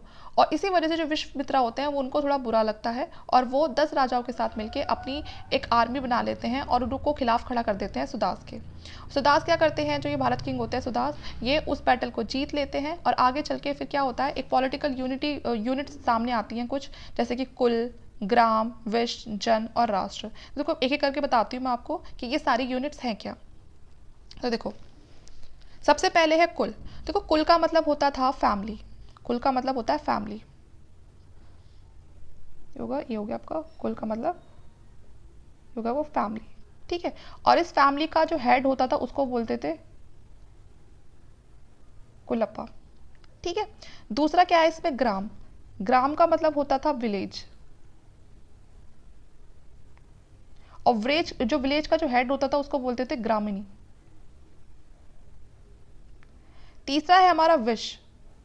विश का मतलब होता था द क्लैन, ठीक है। और इस क्लैन का जो हेड होता था वो होता था विश्वपति। उसके बाद है फिर जन। जन का मतलब होता था जो पीपल है वो, और जन का हेड होता था गोपा या फिर गोपति। लास्ट में आता है राष्ट्र। राष्ट्र तो आप सबको पता है, राष्ट्र का मतलब होता है पूरी कंट्री, ठीक है। तो ये कुछ यूनिट थी जिनको डिसेंडिंग ऑर्डर में बांट दिया था। सबसे पहले आता है कुल। तो कुल सबसे छोटी यूनिट होती है, ठीक है। तो कुल का मतलब होता था फैमिली, और कुल को हेड करने वाला कुलप्पा, सॉरी। उसके बाद है फिर ग्राम। ग्राम का मतलब होता था विलेज, और ग्राम को जो हेड करने वाला है वो होता था ग्रामीणी। फिर उसके बाद आता है विस। विस का मतलब होता था क्लैन, ठीक है, और इसको हेड करने वाला विश्वपति। उसके बाद जन। जन का मतलब हम सबको पता है कि लोग होता है ना, जो पीपल होते हैं उनको जन बोलते हैं, और इसको हेड करने वाला गोपा या गोपति। फिर राष्ट्र द कंट्री, और कंट्री को कौन रूल करेगा, किंग, ठीक है। तो इस तरह से बाद में चल के ये कुछ पॉलिटिकल यूनिट बैठाई गई थी, और इसके हिसाब से फिर इनको हेड किया गया था। तो कहीं ना कहीं वॉर के बाद जो चीज़ें थी वो एडमिनिस्ट्रेटिव जो फंक्शन है उनको थोड़ा सीरियसली लेना शुरू कर दिया था। हम यहाँ पर ये देख रहे हैं। अब आगे देखते हैं। However, they were political assembly which kept control over king. लेकिन किंग अपनी मनमानी ना करे, तो इसलिए कुछ पॉलिटिकल असेंबलीज भी होती थी जिससे कि वो क्या कर सके, किंग के ऊपर थोड़ा कंट्रोल बैठा सके। उसमें वो चीज़ें डिस्कस करते थे कि आपको क्या करना चाहिए, क्या नहीं करना चाहिए, ठीक है। तो इसमें हम देखते हैं क्या क्या चीज़ें होती थी। अब देखिए सबसे पहले जो आती है वो है सभा। सभा में क्या होता था, इस पे जो ज़्यादा जो पार्टिसिपेट करते थे वो लोग करते थे जो काफ़ी ज़्यादा प्रिविलेज होते थे। मतलब हम बोल सकते हैं कि जिसमें काफ़ी ज़्यादा जिन लोगों की ना बहुत ज़्यादा चलती थी, या फिर कोई इंपॉर्टेंट इंडिविजुअल है, ठीक है, तो उन लोगों की ये कमेटी होती थी। इसमें बहुत ही कम प्रिविलेज लोग होते थे, ठीक है। अब उसके बाद है समिति। इसमें क्या होता है, popular house which elected king. कुछ ऐसे हाउस जिसमें क्या होता था, किंग को बनाने का प्रोसेस किया जाता था, है ना। कुछ लोग अब जो आगे चल के किसको बनाएंगे, किंग को चूज करेंगे, ठीक है। उसके बाद है गण। It was fighting unit which was constituting during war. तो ये जो गण है ये तब बनाई जाती थी अगर कोई वॉर होने वाली है। तो वॉर से पहले हम एक ग्रुप बनाते हैं ना कि भाई इसको वहाँ जाना, उसको वहाँ जाना, अपनी प्लानिंग करने के लिए। तो ये गण वो वाली समिति होती थी। उसके बाद है विधता। अब क्या होता था कि जब कहीं से भी कोई फाइट जीत कर आते थे तो वहाँ से कुछ ना कुछ तो लूट का माल लेकर आते थे। तो इस सभा में वो सारी चीज़ें क्या होती थी, डिस्ट्रीब्यूट होती थी कि कितनी किसको जाएगी, क्या चीज़ हमें बचा के रखनी है अपने आगे के लिए। तो ये सारी इस तरह से वो जो समितिज थी वो बनाई गई थी, या असेंबलीज थी जो किंग के ऊपर कंट्रोल रखती थी कि आपको क्या काम करना है, क्या काम नहीं करना है, ठीक है। तो सभा में बेसिकली क्या काम हो रहा था कि जो भी रिलीजियस डिस्कोर्स थे, कि मतलब कुछ भी रिलीजियस जुड़ी कुछ भी चीज़ें हैं, कुछ बदलाव करने हैं, है ना, तो वो सब सभा में डिस्कस होता था। और इसमें कुछ ही ऐसे फ्यू प्रिविलेज लोग रहते थे, मतलब। और दूसरा है, इसमें भी इंपॉर्टेंट लोग रहते थे। ऐसा नहीं था कि जो सभा था वो ऐसे ही था, लेकिन इसमें ज़्यादातर सबकी वो रहती थी। कुछ कॉमन पीपल भी होते थे और जो प्रिविलेज थे वो भी होते थे। और जो समिति थी उसमें popular house which elected king. तो इसमें तो भाई जो राजा को बनाएगा बड़े खास खास लोग ही लिए जाएंगे उस चीज़ के लिए। फिर है गण। गण मैंने आपको बता ही दिया कि किसी भी फाइट होने से पहले, किसी भी वॉर होने से पहले एक प्लानिंग के लिए इसको बनाया जाता था। और विधता क्या था कि अब जो भी आप लड़के आ गए हो तो वहाँ से अब जो भी आप चीज़ें लेकर आए हो, लूट कर लेकर आए हो, तो वो जो लूट का सामान था वो यहाँ पर डिस्ट्रीब्यूट होता था। आगे देखते हैं। अब आ जाइए रिलीजन पे। अब रिलीजन में वहाँ पर क्या चल रहा था, तो देखो जो ऋग वैदिक वाला जो टाइम था ना, वहाँ गॉड को बहुत वर्शिप किया जाता था। हमने अभी लास्ट उसमें लेक्चर में क्या देखा था कि वहाँ पर नेचर को वर्शिप किया जा रहा है। आपने वीडियो नहीं देखी तो आप वहाँ से उस वीडियो को देख लेना, आपको सारे डाउट्स क्लियर हो जाएंगे। और अगर वीडियो अच्छा लगता है तो प्लीज़ सब्सक्राइब भी कीजिएगा। अब देखिए इसमें क्या बात की जा रही है, तो वहाँ पर क्या था, वहाँ पर नेचर को वर्शिप किया जा रहा था। लेकिन यहाँ पर क्या होता है, यहाँ पर गॉड को ज़्यादा वर्शिप किया जाता है। शुरुआत में तो ये लोग भी नेचर को काफ़ी ज़्यादा इंपॉर्टेंस देते हैं, लेकिन बाद में फिर क्या हो जाता है, ये लोग गॉड की तरफ ज़्यादा मूव ऑन करना शुरू कर देते हैं। यहाँ पर क्या होते थे, बड़े बड़े जो यज्ञ वगैरह है वो हुआ करते थे, ठीक है। नेचर वर्शिप भी काफ़ी टाइम तक यहाँ पर चला, ठीक है। और it was polytheistic sacrificial religion involving the worship of male divinities and a few goddess. तो यहाँ पर क्या हो गया, यहाँ जो जो देवी देवता है ना, उनको मानना बहुत ज़्यादा शुरू कर दिया। कोई एक तरह के यहाँ पर भगवान नहीं थे, बहुत सारे तरह के भगवान, मतलब बहुत सारे तरह के उनके नाम थे। वरुण देव हो गया, इंद्रदेव हो गया, हर चीज़ के लिए एक भगवान को उन्होंने बना लिया था, ठीक है ना, कि ये हमारे इंद्र देवता हैं, ये बारिश के लिए जिम्मेदार हैं, ये वरुण देवता हैं, ये उषा जो देवी हैं, ठीक है। तो इस तरह से बहुत सारे यहाँ पर जो अब गॉड थे वो आपको दिखाई देंगे, और हर किसी के लिए एक अलग से वो सेक्रीफिशियल जो क्या होता है ना रिलीजन, उनके लिए कि हर गॉड के लिए अलग तरह की पूजा की जाती थी। Gods were called for victory in battle and for rebirth और ऑफ मेल चाइल्ड। तो जो गॉड थे ज़्यादातर उनसे क्या मांगते थे कि या तो ना उनको वो बैटल जिताते जिस बैटल को लड़ने के लिए जा रहे हैं, या फिर वो ज़्यादा से ज़्यादा क्या मांगते थे कि हमें बेटा हो जाए, ठीक है। तो ये दो तरह की चीज़ें थी जो हमें उस समय की जो भी हमें टेक्स्ट वगैरह मिलते हैं उससे हमें पता चलती है, ठीक है। आगे देखते हैं। Maximum hymns were dedicated to Indra, 250, and Agni 200. Indra was called by different names, Purandar, Satkartu, Vritrahan and the Madhavan, ठीक है। तो अब आप ये देखो हिम्स क्या होता है, ये आप आगे चल के ना ये हिम्स और सुक्ता वगैरह इसमें काफ़ी ज़्यादा पढ़ेंगे। तो देखो हिम्स होते हैं जैसे कि भजन होते हैं ना एक तरह से, हाँ, तो इस तरह से ये हिम्स होते हैं। तो इसमें जो मैक्सिमम जो हिम्स है वो जो डेडिकेट किए गए हैं वो किसको किए गए हैं ऋग्वेद के अंदर, इंद्र को, ठीक है, इंद्र देवता को, और अग्नि को 200। इंद्र को बोलते थे, इंद्र को का सिर्फ एक ही नाम नहीं था, इंद्र को और दूसरे नाम से भी जानते थे। वो सारे नाम यहाँ पर लिखे हुए हैं, पुरंदर, सतकर्तु, है ना, विराटरम और माधवन। तो ये सारे नाम ना इंद्र देवता को उस समय इनके ये भी नाम थे। इनको किसका गॉड माना जाता था, गॉड ऑफ वॉर और गॉड ऑफ रेन और गॉड ऑफ थंडरबोल्ट। तो इसका जो भगवान थे, मतलब ना कि जो वॉर के जो भगवान है वो इंद्र देवता को माना जाता था, बारिश के भगवान भी इंद्र देवता को माना जाता था, और थंडरबोल्ट के भी। उसके बाद दूसरे गॉड है Varuna. Varuna god control all other gods, he is the identical to Iranian god Ahura Mazda. तो जो वरुण है, जो वरुण भगवान है, उनको इसलिए माना गया था, पहली बात तो ना इनको पानी के लिए बहुत मानते थे कि जो भी आपका उस पर जो अपहोल्ड है, जो वाटर पे जो अपहोल्ड है वो किसका है, वो वरुण देवता का है, ठीक है। और दूसरा कि इनको ऐसा माना जाता था कि ये सभी देवी देवताओं को ना यही कंट्रोल करते हैं। और वरुण देवता जो है उनका जो पहचान है वो केवल हमें ऋग्वेद में ना मिलके जो हमें ईरानियन टेक्स्ट है वहाँ पर भी मिलती है। ईरान में भी एक गॉड थे अहुर मजदा, तो उनके बारे में जो वहाँ पर कहा गया है, इंडिया में वही सेम चीज़ें वरुण देवता के बारे में कही गई हैं। इसीलिए हम कहते हैं कि जो आर्यंस थे वो इंडिया के नेटिव्स नहीं थे, वो कहाँ से होते हुए आए थे, वो ईरान से होते हुए आए थे। तो इस तरह की जो छोटी छोटी चीज़ें हैं ना, जो यहाँ पर भी मिलती हैं, वहाँ पर भी मिलती हैं, उनके टेक्स्ट में भी मिलती हैं, हमारे टेक्स्ट में भी मिलती हैं, उन्हीं के बेसिस पर हम कहते हैं कि जो आर्यंस थे वो यहाँ के नेटिव नहीं थे, वो सेंट्रल एशिया से आए थे, ठीक है। अब उसके बाद देखते हैं अग्नि। अग्नि को बोलते थे कि ये कम्युनिकेशन फॉर्म करती है भगवान और इंसान के बीच में, कि अगर आपको इस तरह का होता है ना कि हम जब भी कोई अपना अच्छा काम करते हैं तो हवन वगैरह कराते हैं, उसमें अग्नि ज़रूर होती है। तो ऐसा माना जाता है कि वो कनेक्शन, वो कम्युनिकेशन बैठाता है भगवान और ह्यूमन बींग के बीच में, ठीक है। सूर्य देवता को माना जाता था, ठीक है। इनकी भी 5 फॉर्म्स होती थी, सूर्य, सावित्री, मित्र, पुषाण, विष्णु। इनको माना जाता था कि अगर डेली जो भी अपने ना जो सूर्य देवता है वो अपने 7 घोड़ों के साथ पूरे आसमान में निकलते हैं, इस तरह से इनको माना जाता था सूर्य देवता को।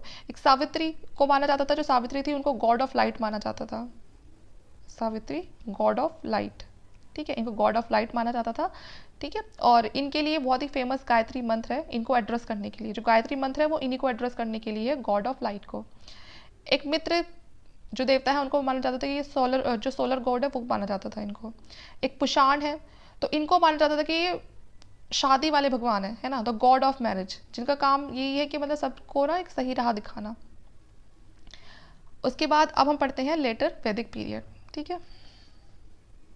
तो यहाँ पर देखो क्वेश्चन जो अराइज हो सकता है वो ये है कि सबसे ज़्यादा जो हिम्स में सबसे ज़्यादा जो नाम है वो किसका है, तो आप सिंपली बता देंगे वो इंद्र देवता का है, और उसके बाद वो अग्नि का, और उसके बाद फिर थोड़ा थोड़ा आपको इनका पता होना चाहिए कि अग्नि है वो उनको किस चीज़ का देवता मानते हैं और क्यों मानते हैं, क्योंकि वो एक कम्युनिकेशन का जरिया बताते हैं उनको भगवान के और इंसान के बीच में। तो ये छोटी छोटी बातें बस आपको याद रखनी है और कुछ नहीं। उसके बाद आते हैं लेटर वैदिक पीरियड पे। तो देखिए, in the beginning of later Vedic period use of iron, जिसे हम कृष्ण अयास या फिर शाम अयाश भी बोल देते हैं, वो बहुत ज़्यादा फैलती है। जैसे कि मैंने आपको बताया था कि शुरू में अर्ली वैदिक पीरियड में आयरन की कोई खोज नहीं हुई थी, लेकिन जैसे जैसे जो अर्ली वैदिक पीरियड था वो ख़त्म होता जा रहा था, तो उसके लास्ट में आयरन की डिस्कवरी हुई थी। तो जैसे ही लेटर वैदिक पीरियड को हम देखते हैं तो यहाँ पर हमें आयरन का यूज़ बहुत ज़्यादा देखने के लिए मिलता है, बहुत बढ़िया था।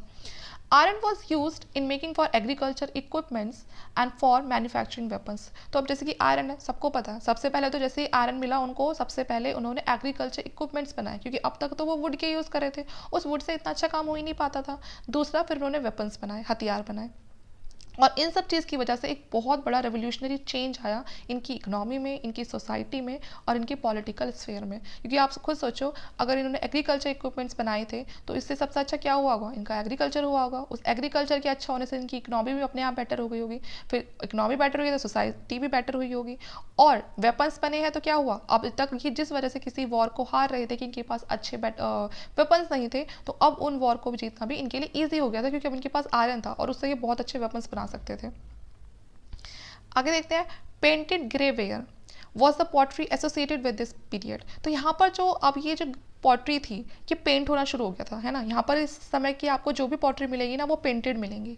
Pottery was painted with simple lines, और उनको ज़्यादा कोई तामझाम नहीं लगाया जाता था उसमें, बहुत ही सिंपल लाइन के साथ और ज्योमेट्रिकल शेप्स के साथ। ठीक है, ज्योमेट्रिकल शेप्स और डिज़ाइन वो होता है जिसमें ज़्यादा ना लाइनिंग का यूज़ होता है, तो इस तरह का डिज़ाइन यूज़ करके उनको अच्छे से पेंट किया जाता था और इस तरह के उन पर डिज़ाइन बनाए जाते थे, ज्योमेट्रिकल डिज़ाइन वाले। अब देखते हैं economy.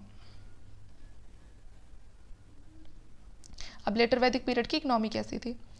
Iron was use in making for agriculture equipments and agriculture became an important occupation. तो देखिए, अर्ली वैदिक पीरियड में हम क्या पढ़ रहे थे, सब कुछ कि अभी तो वो पेस्ट्रोल ही थे, वही चराने वाले थे, छोटी मोटी लाइफ होती थी, वो भी इसलिए होती थी क्योंकि उनको अपने जानवरों को चराना होता था। लेकिन यहाँ पर क्या है, चीज़ें बदल रही हैं, आयरन की डिस्कवरी हो गई है, तो अब क्या हो रहा है, एग्रीकल्चर इक्विपमेंट्स बन रहे हैं, तो agriculture become an important occupation. तो अब यहाँ पर जो एग्रीकल्चर था वो इनका मेन ऑक्यूपेशन बन चुका था।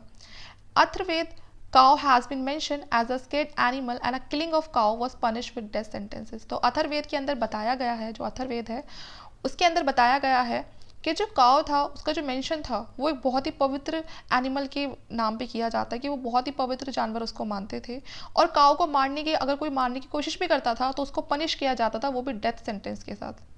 ठीक है, सीधा मतलब मार दिया जाता था उसको। मेजर क्रॉप्स की बात करें तो कौन कौन सी थी, मूंग, उड़द, ज्वार, वीट, राइस, तो ये सारी फसलें थी जो वो अपने एग्रीकल्चर में वहाँ पर किया करते थे। With the permanent and stable income from the agriculture, king now received a regular tax, bali. अब देखो, अब इतना सब कुछ काम हो रहा है, अच्छी खासी कमाई हो रही है, तो क्या हो रहा है, पैसा आ रहा है। जैसे ही पैसा आ रहा है, किंग ने किस चीज़ की डिमांड शुरू कर दी, रेगुलर टैक्स की, कि मैं तुम्हें प्रोटेक्शन दूंगा और तुम्हें किसी भी बाहरी जो आपदा आएगी उससे बचाऊंगा, अब तुम मुझे क्या दोगे, रेगुलर टैक्स दोगे। और उस रेगुलर टैक्स को क्या बोलते थे, बली। ठीक है, तो ये इस फॉर्म में उन्होंने रेगुलर टैक्स लेना शुरू कर दिया। तो देखा, जैसे हम आज टैक्स दे रहे हैं ना, उस समय भी ऐसी टैक्स चलता था, कोई किसी को प्रोटेक्शन दे ना दे लेकिन टैक्स बराबर लिया जा रहा है आज की तरह। अब आगे देखते हैं, earlier bali was a volunteer gift to the king. लेकिन देखो, उस समय क्या था कि ये ना कोई कंपल्शन नहीं था कि आपको देना ही देना है, वो लोग ना अपनी इच्छा से भी देते थे किंग को, है ना, एज अ गिफ्ट, कि ठीक है वो अपने राजा को खुश करना चाह रहे हैं कि वो हमारे लिए इतना कुछ कर रहा है, तो ठीक है हम उनको क्या देंगे, हम उनको ये एक छोटा सा गिफ्ट देंगे, जिसको बाद में फिर रेगुलर टैक्स या फिर एक बली नाम दे दिया। Along with agriculture, trade also flourished. An association of the trade was known as the श्रेणी। तो देखो क्या हो रहा था, अब एग्रीकल्चर बहुत अच्छा हो रहा था, जब चीज़ें बहुत अच्छी होती हैं तो क्या होता है, हम फिर ट्रेड करना शुरू करते हैं, उन चीज़ों को बाहर बेचने की कोशिश करते हैं, उससे फिर क्या होता है, अच्छी कमाई होती है, वो चीज़ें और फ्लरिश्ड होती हैं। तो अब उसके लिए क्या हुआ, जब अब कोई किसी एक इंसान का तो एग्रीकल्चर अच्छा हो नहीं रहा था, वहाँ रहने वाले सब लोगों का एग्रीकल्चर बहुत अच्छा हो रहा था, तो उन सब ने क्या बनाया, एक एसोसिएशन बनाया ट्रेडर्स का, कि ठीक है हम अब व्यापार करना शुरू करते हैं मिलकर सब। और जो वो एसोसिएशन बना ट्रेडर्स का, जितने भी वो व्यापारी थे, उसको बोलते थे श्रेणी। ठीक है, और इस श्रेणी को जो हेड करता था उसको बोलते थे श्रेष्ठी। तो आपको याद रखना है कि अगर कोई पूछता है आपसे कि श्रेणी क्या था, तो ये एसोसिएशन थी एक ट्रेडर्स की, उन लोगों की जो व्यापार करने के लिए आगे जाना चाहते थे, तो वो लोग ने अपना एक एसोसिएशन, एक ग्रुप बना लिया था और उस ग्रुप को हेड करते थे श्रेष्ठी। दोनों ही रास्तों वो यूज़ करते, दोनों ही रूट यूज़ करते थे, वो चाहे लैंड हो चाहे सी रूट हो, वो दोनों ही यूज़ करते थे अपनी ट्रेड की एक्टिविटीज़ के लिए। निशिका क्या था, जो निशिका था ये एक गोल्ड ऑर्नामेंट्स थी। ठीक है, एक सोने की एक वो आभूषण था, Buddha Jataka stories mention the nishka was used in trade transaction. और बुद्ध जो जाटक जो स्टोरीज हैं, अभी हम आगे चल के जब हम बुद्धिस्ट कल्चर पढ़ेंगे तो उसमें ना हमें ये निशिका जो वर्ड है ना, ये पढ़ने के लिए मिलेगा कि ट्रेड की ट्रांजैक्शन में ये जो निशिका है ये भी यूज होता था। जो गोल्ड ऑर्नामेंट है इसको भी यूज़ करते थे जब हम ट्रेड वगैरह करते थे। अब चलते हैं टाइप्स ऑफ लैंड। उस समय लैंड कैसी कैसी हुआ करती थी। सबसे पहले उर्वारा। तो देखो लैंड को भी ना वहाँ 4 कैटेगरी में डिवाइड कर दिया था, क्योंकि सारी लैंड आपको पता है हमारे जो इंडिया में इतना बड़ा जो हमारा भारत है, इसमें हर तरफ एक तरह की ज़मीन नहीं है।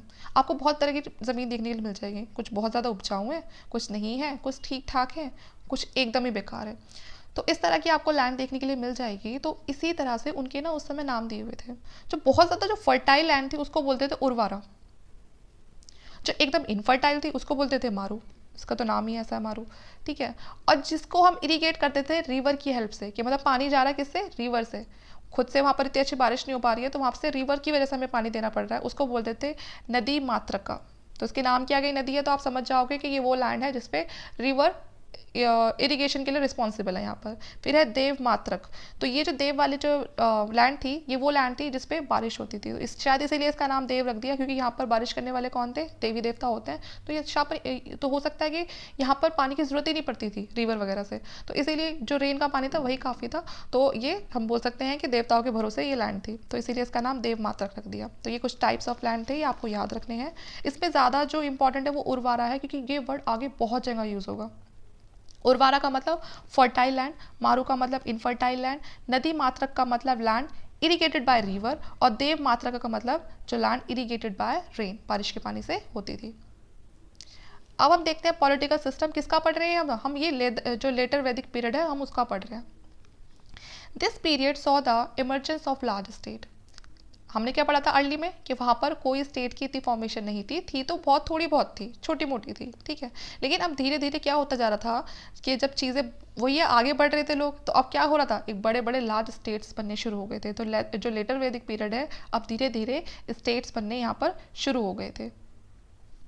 Due to continuous income in form of land revenue, king was anxious to extend his territory। क्योंकि देखो इनकम अच्छी हो रही थी, इनकम अच्छी होती क्या होता है, हर किसी इंसान को क्या लगती है, अब आगे बढ़ने की लगती है। आपको भी बहुत अच्छे पैसे मिलेंगे तो एक घर से दूसरा घर बनाने को आपको लगेगा कि मन करेगा कि ठीक है ये बन गया, अब दूसरा कोई खरीदता हूँ, अब कोई तीसरी कोई ज़मीन खरीदता हूँ। तो वैसे ही जो किंग था अब कहीं ना कहीं उनका लालच भी बढ़ने लग गया कि हम अपनी टेरिटरी को क्या करेंगे, एक्सपेंड करेंगे, अपने एरिया को एक्सपेंड करेंगे, क्योंकि अब तो हमारे पास कुछ कमी है ही नहीं।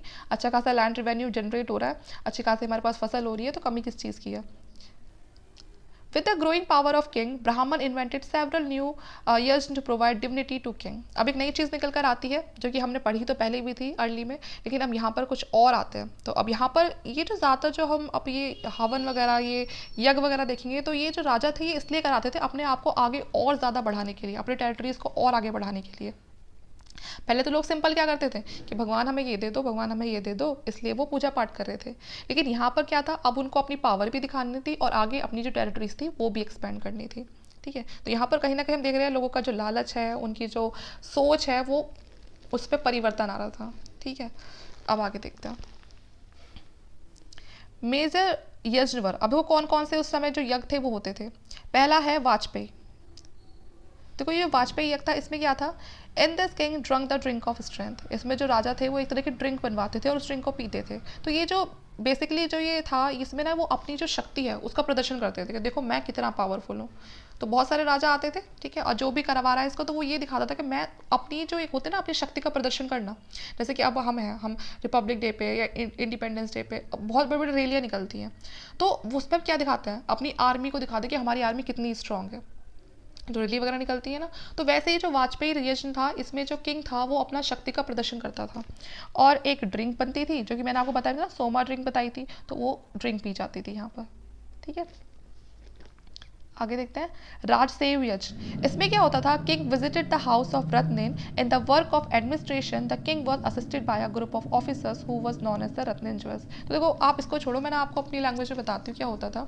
जो राजसेव जो यज्ञ होता था ना, इसमें क्या होता था, जैसे कोई किंग चाह रहा है कि मेरी जो ये है ना, जो मैं एम्परर हूँ कहीं का, जहाँ से भी वो बिलोंग करता है, वो क्या चाह रहा है कि मुझे जो आसपास के जो एरिया है ना, जैसे कि मान के चलो इंडिया है, इंडिया में कोई किंग है, वो ये सोच रहा है कि मेरे से ज़्यादा पावरफुल किंग ना पूरे इंडिया में कोई नहीं है, अब मैं चाहता हूँ कि सब मेरे अंडर रहे, मेरा कहना माने, और इस भारत का मुझे क्या मान ले, पूरा का पूरा राजा मान ले। कि अगर कोई पूछे कहीं से भी कि भारत का राजा कौन है, हिंदुस्तान का राजा कौन है, तो वो उस किंग का नाम ले। तो ऐसे में क्या होता था, अब देखो ऐसा कोई क्यों ही मानेगा। अब मान के चलो कि कोई एक लड़का है राहुल नाम का, वो चाह रहा है कि मैं पूरे भारत का सबसे पावरफुल इंसान मैं ही हूँ, तो अब उसे इस चीज़ को मनवाने के लिए क्या करना पड़ेगा, सबको राजी भी तो करना पड़ेगा पहले। तो वो क्या करता था, वो राहुल जो बच्चा है वो क्या करेगा, वो सभी राजाओं से डिस्कस करेगा कि या तो आप मेरी सुपीरियर होने का जो मेरा दावा है, या तो आप मुझे सुप्रीम मान लो खुद से, वरना अगर आप मुझे सुप्रीम नहीं मानोगे तो मैं आपके साथ वॉर करूंगा। और वॉर करने के बाद अगर वो राहुल जीत जाता है तो उन जो हारे हुए राजा है उसको मानना ही पड़ेगा कि वो जो राहुल है वो सुप्रीम है। तो ये राजसूय यज्ञ में ये होता था कि जो किंग था वो सभी राजाओं से डिस्कस करता था कि या तो आप मान लो मेरी बात, मान लो है ना, कि मुझे अपना एम्परर मान लो, और अगर आपको कोई दिक्कत है तो आप मेरे साथ वॉर करो, और वॉर का जो भी रिजल्ट आएगा उसके अकॉर्डिंग फिर मान लिया जाता था कि कौन कितना पावरफुल है। ठीक है। अश्वमेध यज्ञ में क्या होता था, इसमें एक घोड़ा होता था, उसको छोड़ देते थे खुला। अब वो घोड़ा जिस भी एरिया में से निकल कर जाएगा वो एरिया उसी का हो जाएगा जिसका वो घोड़ा। या तो उस एरिया का जो राजा है वो साफ साफ मान जाएगा ठीक है आपका घोड़ा यहाँ से निकला है, हम सब ठीक है, आपको आज से अपना किंग मान ले रहे हैं। लेकिन अगर वो ज़रा भी नखरे करता था कि नहीं मैं तो नहीं मानूंगा ऐसे, तो फिर वो जिसका घोड़ा होता था वो वाला किंग, और जिसके एरिया में से वो घोड़ा निकला है वो वाला किंग, वो आपस में दोनों क्या करते थे, वॉर हो जाती थी, और जो भी जीतता था फैसला आगे फिर हो ही जाता था कि किसका है वो घोड़ा भी और किसका है वो एरिया भी। तो इसमें ये होता था। इन Atharvaveda sabha and samiti are known as the daughter of Prajapati. Atharvaveda में हमने दो असेंबलीज के बारे में पढ़ा, सभा के बारे में और समिति के बारे में। तो ऐसा कहा जाता है कि प्रजापति की दो डॉटर थी, उन्हीं के नाम थे सभा और समिति, जिनके नाम पे असेंबलीज के नाम रखे गए थे। अब देखते हैं लेटर वाले की सोशल सिस्टम क्या था। जो लेटर वाला जो पीरियड था उसका सोशल सिस्टम क्या था, लोगों का जो रहना सहना था, जो कास्टिज्म था वो यहाँ पर उसका और वर्स्ट हो गया था या फिर सही चल रहा था। With the growing strength of the king, a standing army was established. The Kshatriya one emerged. देखो अब बहुत ज़्यादा जो किंग थे उसके पास बहुत ज़्यादा स्ट्रेंथ आ गई थी, क्योंकि उसके पास अब अपनी स्टैंडिंग आर्मी भी उसने स्टैब्लिश कर ली थी। अब तक तो पहले वो लड़ रहे थे, उनकी कोई आर्मी नहीं थी, कुछ नहीं था, चार लोग जा रहे हैं भागे हुए, जीत गए नहीं तो हार गए वापस आ गए। लेकिन अब वो पूरी तैयारी के साथ जाते थे, उनकी अपनी एक स्टैंडिंग आर्मी होती थी। इसी वजह से जो क्षत्रिय वर्ण था वो इमर्ज हुआ। क्षत्रिय बेसिकली उन लोगों के लिए कहा जाता था जो आपको प्रोटेक्शन प्रोवाइड कर रहे हैं या फिर जो युद्ध और किसी बैटल को लड़ रहे हैं। ठीक है। Another section of the society which forms symbiotic relationship with ruling class or Kshatriya emerged as Brahman. अब क्या होता है, अब एक और सोसाइटी निकली, एक सिम्बायोटिक रिलेशनशिप रखते थे जो किसके साथ, या तो जो ऊंचे कुल के लोग होते थे उनके साथ एक अच्छी अपनी जो अंडरस्टैंडिंग वो बना के रखती थी, या फिर जो क्षत्रिय जो इमर्ज हो रहे थे उनके साथ वो अपनी एक अच्छी रिलेशनशिप बना के रखते थे। एक तरह से इनको गाइड करते थे कि आपको ये करना चाहिए तो आपको ये फ़ायदा हो जाएगा, आपको ये करना चाहिए तो आपको ये काम बन जाएगा। तो वो जो सोसाइटी जो इमर्ज हुई, जो अब रूलिंग क्लास और क्षत्रिय क्लास है जो इनके साथ एक अच्छी रिलेशनशिप बना के रख रही है, वो क्लास थी ब्राह्मण की। थर्ड है वैश्य। वैश्य एक तीसरा वर्ण निकल कर आया जो इंगेज करता था प्राइमरी एक्टिविटीज़ के साथ, मतलब जो एग्रीकल्चर करते थे या एनिमल हस्बेंड्री करते थे। ठीक है। या फिर जो अपने से जो बड़े वो जो थे उनकी सेवा करते थे। ये तीन क्लास हो गई। चौथी क्लास एक यहाँ पर आती है शूद्र की, वो शायद मैं यहाँ पर मेंशन करना भूल गई, लेकिन वो थे शूद्र। शूद्र में क्या होता था, ये सेवक होते थे। जो ऊपर जो हमने ये तीन क्लास जो पढ़ी है, ऊपर वैश्य जो पढ़ी है, ब्राह्मण जो पढ़ी है और क्षत्रिय जो पढ़ी है, ये इन तीनों क्लास की सेवा करते थे। ठीक है। या फिर जो साफ सफाई वाला काम होता था वो करते थे। तो इस तरह से हमने ये अर्ली ऋग्वैदिक टाइम में भी पढ़ा है। तो वहाँ पर ये चीज़ कैसे थी, वहाँ पर ये जन्म के आधार पे नहीं थी। वहाँ पर एक फैमिली में से अगर चार लोग हैं तो वो अलग अलग चार वर्ण के हो सकते थे। लेकिन यहाँ पर क्या हो जाता है, धीरे धीरे ये सब चीज़ें जाति के आधार पर होने शुरू हो जाती हैं कि ब्राह्मण, पहले क्या होता था, अगर जो टीचर है वो अपने आप ही ब्राह्मण बन जाता था। ठीक है। जो पढ़ने में अच्छा है, जो टीचिंग कर ली जिसने, तो वो ब्राह्मण बन गया। कोई युद्ध लड़ रहा है तो वो क्षत्रिय बन गया। अब चाहे उसके जो बच्चे हैं, किसी ब्राह्मण का बेटा अगर युद्ध करने जा रहा है तो वो अपने आप क्षत्रिय बन गया। ठीक है। अगर वो किसी की सेवा कर रहा है तो वो शूद्र बन गया। तो एक ही फैमिली के चार लोग अलग अलग वर्ण के हो सकते थे। लेकिन अब यहाँ पर क्या हो गई थी चीज़ें, यहाँ पर बाय बर्थ हो गया था कि जो क्षत्रिय हैं उनका जो आने वाले जो उनकी पीढ़ियां हैं वो सब क्षत्रिय ही होंगे। जो ब्राह्मण हैं उनकी आने वाली जो पीढ़ियां हैं वो सब ब्राह्मण ही होंगे। ठीक है। जो शूद्र हैं उनकी जो आने वाली पीढ़ियां हैं वो सब शूद्र ही होंगे। अब चाहे वो कितना भी ज्ञान ले ले, कितने भी बैटल लड़ रहे। तो यहाँ पर इस चीज़ ने जो ये जो वर्ण सिस्टम था इसको पूरी तरह खराब कर दिया था। अब हम देखते हैं आगे वुमेन्स की क्या पोजीशन थी। हमने देखा था जो अर्ली वैदिक पीरियड था वहाँ पर वुमेन की पोजीशन काफ़ी अच्छी थी। ठीक है, वहाँ पर उनको दोबारा उनकी शादी भी करवाई जाती थी, कोई चाइल्ड मैरिज वाला कुछ एक्ट नहीं होता था। लेकिन यहाँ पर जो वुमेन की जो पोजीशन थी, उनकी जो जगह थी, वो काफ़ी ज़्यादा ख़राब हो गई थी कंपेयर टू अर्ली वैदिक period. Practice like polygamy, early marriage began in this period. However, there were few famous women, Gargi, Maitre and Vachkami. ठीक है, तो ये यहाँ पर कुछ फेमस उस समय की भी कुछ वुमन स्कॉलर थी जो काफ़ी ज़्यादा फेमस थी। इनके नाम याद रखने आपको ज़रूरी हैं, जिसमें से गार्गी हैं, मैत्रिय हैं और वचकामनी हैं। तो यहाँ पर अब पॉलीगैमी स्टार्ट हो गया था। ठीक है, तो इसमें क्या होता था कि जो बहुत सारी शादियां कर लेते हैं ना, एक ही आदमी बहुत सारी शादी कर लेता है। ठीक है, तो यहाँ पर अब वो सिस्टम भी शुरू हो गया था और जल्दी शादियां करवा दिया करते थे लड़की की, बाल विवाह, है ना, तो बाल विवाह भी होने शुरू हो गए थे। तो यहाँ पर अब इन सब अगर हम सोशल सिस्टम देखें तो काफ़ी ज़्यादा बिगड़ रहा था यहाँ पर। Remember Gargi defeated Yajnavalkya in the philosophical discourse. तो जो ये यज्ञवाल्क्य थे, एक बहुत बड़े कमेंटेटर थे फिलोसफिकल डिस्कोर्स के। तो जो गार्गी है ना, वो इनको हरा देती है। उस जो ये डिस्कोर्स होता है, ये फिलोसफिकल जो आइडियाज़ होते हैं, इसमें जो गार्गी होती है वो इनको हरा देती है। कमेंटेटर आप सबको पता है, तो ये बहुत बड़े कमेंटेटर थे। ठीक है, Women lost the right to perform उपने संस्कार entrance upon the life of a student during this period. तो देखो, वुमेन के पास उस टाइम पे कोई राइट नहीं था। उपने संस्कार का मतलब है जो पढ़ाई लिखाई का जो हक था, है ना, कि एक स्टूडेंट की लाइफ में पढ़ाई लिखाई होनी चाहिए। तो वो जो वुमेन था, उनको उनसे वो सारे अधिकार छीन लिए गए थे। उनके पास पढ़ने लिखने का कोई अधिकार नहीं था इस टाइम तक। रिलीजन की बात करें तो Prajapati emerged as a most important god. अब यहाँ पर लेटर वैदिक पीरियड में जो सबसे जो इंपॉर्टेंट गॉड थे वो कौन से हो गए थे? प्रजापति। पहले कौन थे? Indra. Rudra Shiva become major deity, और रुद्र और शिवा को भी बहुत माना जाता था। ऋग वैदिक गॉड कौन कौन से हैं यहाँ पर एक बार देख लेते हैं फिर से। इंद्र, अग्नि, वरुण। ठीक है, the decline in their importance. तो मैंने आपको बताया कि अब शुरुआत में जो अर्ली वैदिक पीरियड टाइम था, वहाँ पर इंद्र, अग्नि, वरुण, देवता, इन सबको बहुत माना जाता था। इनकी ना एक अलग ही लेवल की इंपॉर्टेंस होती थी। लेकिन बाद में धीरे धीरे लेटर वैदिक पीरियड तक इनकी जो इंपॉर्टेंस थी वो कम हो गई थी, और इनकी इंपॉर्टेंस अब किसको मिल रही थी? वो प्रजापति को मिल रही थी, या फिर रुद्र और शिवा को मिल रही थी। ठीक है, अब देखते हैं वैदिक लिटरेचर। देखो, वैदिक लिटरेचर में क्या था? अब ऋग्वेद में हम सबको पता है बहुत सारे जो टेक्स्ट वगैरह है उनको कंपोज किया गया, कंपाइल किया गया। अब देखिए, वैदिक लिटरेचर में हमारे पास बहुत सारी चीज़ें आएंगी, बहुत सारे टेक्स्ट आएंगे जो हमें, जैसे कि हमें पता है ऋग्वेद हो गया, यजुर्वेद हो गया, सामवेद हो गया। तो इन सब का जो कंपोजिशन है, इन सब का जो कंपाइलेशन है, वो सब वैदिक टाइम में हुआ है। तो हम देखेंगे उस समय की हमारे पास कौन सी लिटरेचर है। ठीक है, तो इसमें है, सबसे पहले आती है श्रुति और एक आती है स्मृति। ठीक है, स्मृति जो है उसमें यह है रिमेम्बरेंस लिटरेचर, जिनको ना हमें याद रखना होता था। और जो श्रुति है, श्रुति का मतलब इसमें ना, श्रुति में कुछ चीज़ें लिखवाई नहीं जाती थी। इसको अगर किसी को मान के चलो, कोई टीचर किसी को कुछ बताना चाह रहा है, तो वो ना आपको कुछ लिखवाएगा नहीं, वो सिंपल ना कहानियों की तरह बताता था इसमें, श्रुति में। ठीक है, और ये चीज़ें आपको बहुत अच्छे से याद रखनी पड़ती थी। ठीक है, अब देखते हैं श्रुति के अंदर जो वैदिक लिटरेचर है, सबसे पहले तो उसको ही दो पार्ट में डिवाइड कर दिया, एक श्रुति और एक स्मृति। श्रुति में क्या होता था? कहानियों की तरह चलती थी कि मैंने इसको बताया, वो आगे चल के किसी और को बताएगा, इस तरह से। तो इसमें आपको 4 चीज़ें दिखाई देंगी, ऋग्वेद, सामवेद, अथर्ववेद और यजुर्वेद। तो ये 4 तरह के वेद आपको श्रुति के अंदर दिखेंगे। सबसे ज़्यादा ओल्डेस्ट वेद है वो कौन सा है? आपका ऋग्वेद है। ऋग्वेद के अंदर आपको बहुत सारी चीज़ें बताई जाती हैं। सामवेद के अंदर गांधर्व के बारे में बताया जाता है, अथर्ववेद के अंदर आपको शिल्पवेद के बारे में बताया जाता है, और यजुर्वेद में आपको जो आपका धनुर्विद्या है उसके बारे में बताया जाता है। तो अब देखिए, आयुर्वेद आप सबको पता होगा। आयुर्वेद होता है जिसमें मेडिसिन के बारे में। ठीक है, तो जो आयुर्वेद है किससे जुड़ा हुआ है? ये मेडिसिन से जुड़ा हुआ है। तो ऋग्वेद में आयुर्वेद के बारे में बताया हुआ, और आयुर्वेद आपका मेडिसिन से जुड़ा हुआ है। अगर हम सामवेद की बात करें तो सामवेद में गांधर्व की बात की हुई है ज़्यादा। तो जो सामवेद है, ये जो गांधर्व है, इसका मतलब होता है जिसमें म्यूजिक की बात की गई हो। ठीक है, जिसमें म्यूजिक की बात की गई। जो शिल्प वेद है, इसमें किसकी बात की हुई है? जैसे कि क्राफ्ट हो गया, वेल्थ हो गया, इन सब के पीछे क्या साइंस है? तो इसमें शिल्प विद्या की बात की गई है। धनुर्वेद क्या होता है? आर्चरी के मतलब जिसमें आपको वेपन्स होते हैं, वॉर होती हैं, होता है ना, धनुर्धन होता है, जो हमने बड़े सुने हैं महाभारत रामायण में, ये जो वर्ड सुने हैं, है ना। तो जो वो धनुर्धारी वाली जो विद्या होती है, आर्चरी की जो विद्या होती है, वो आपको धनुर्वेद में सुनाई देगी। तो ये जो चारों हैं, ये हमारे क्या है? ये हमारे उपवेद है।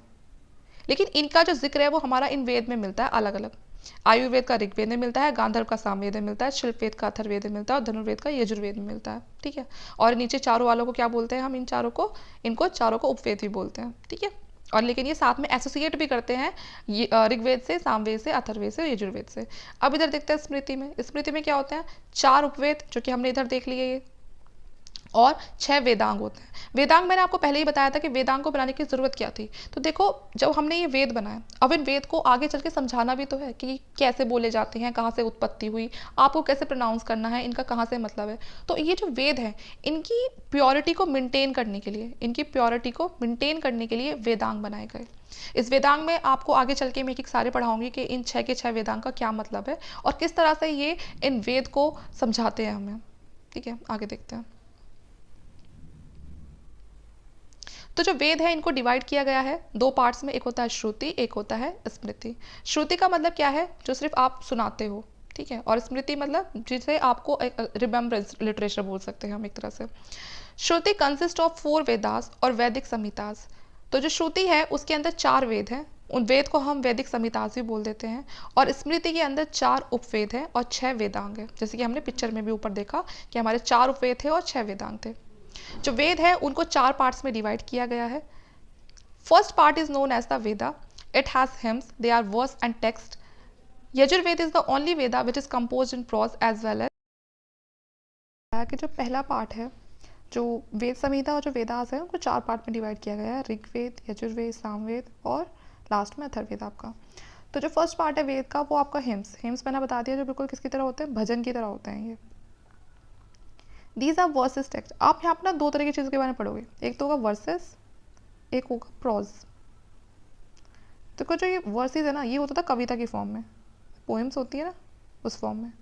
और जो ये प्रोजेस होता था, ये होता था गद्य की फॉर्म में। ठीक है, तो आप जहाँ पे ये आ गया है तो आप इसे समझ जाना। उसके बाद है कि these are verses text. Yajurveda is the only Veda which is compose in prose as well as the verse.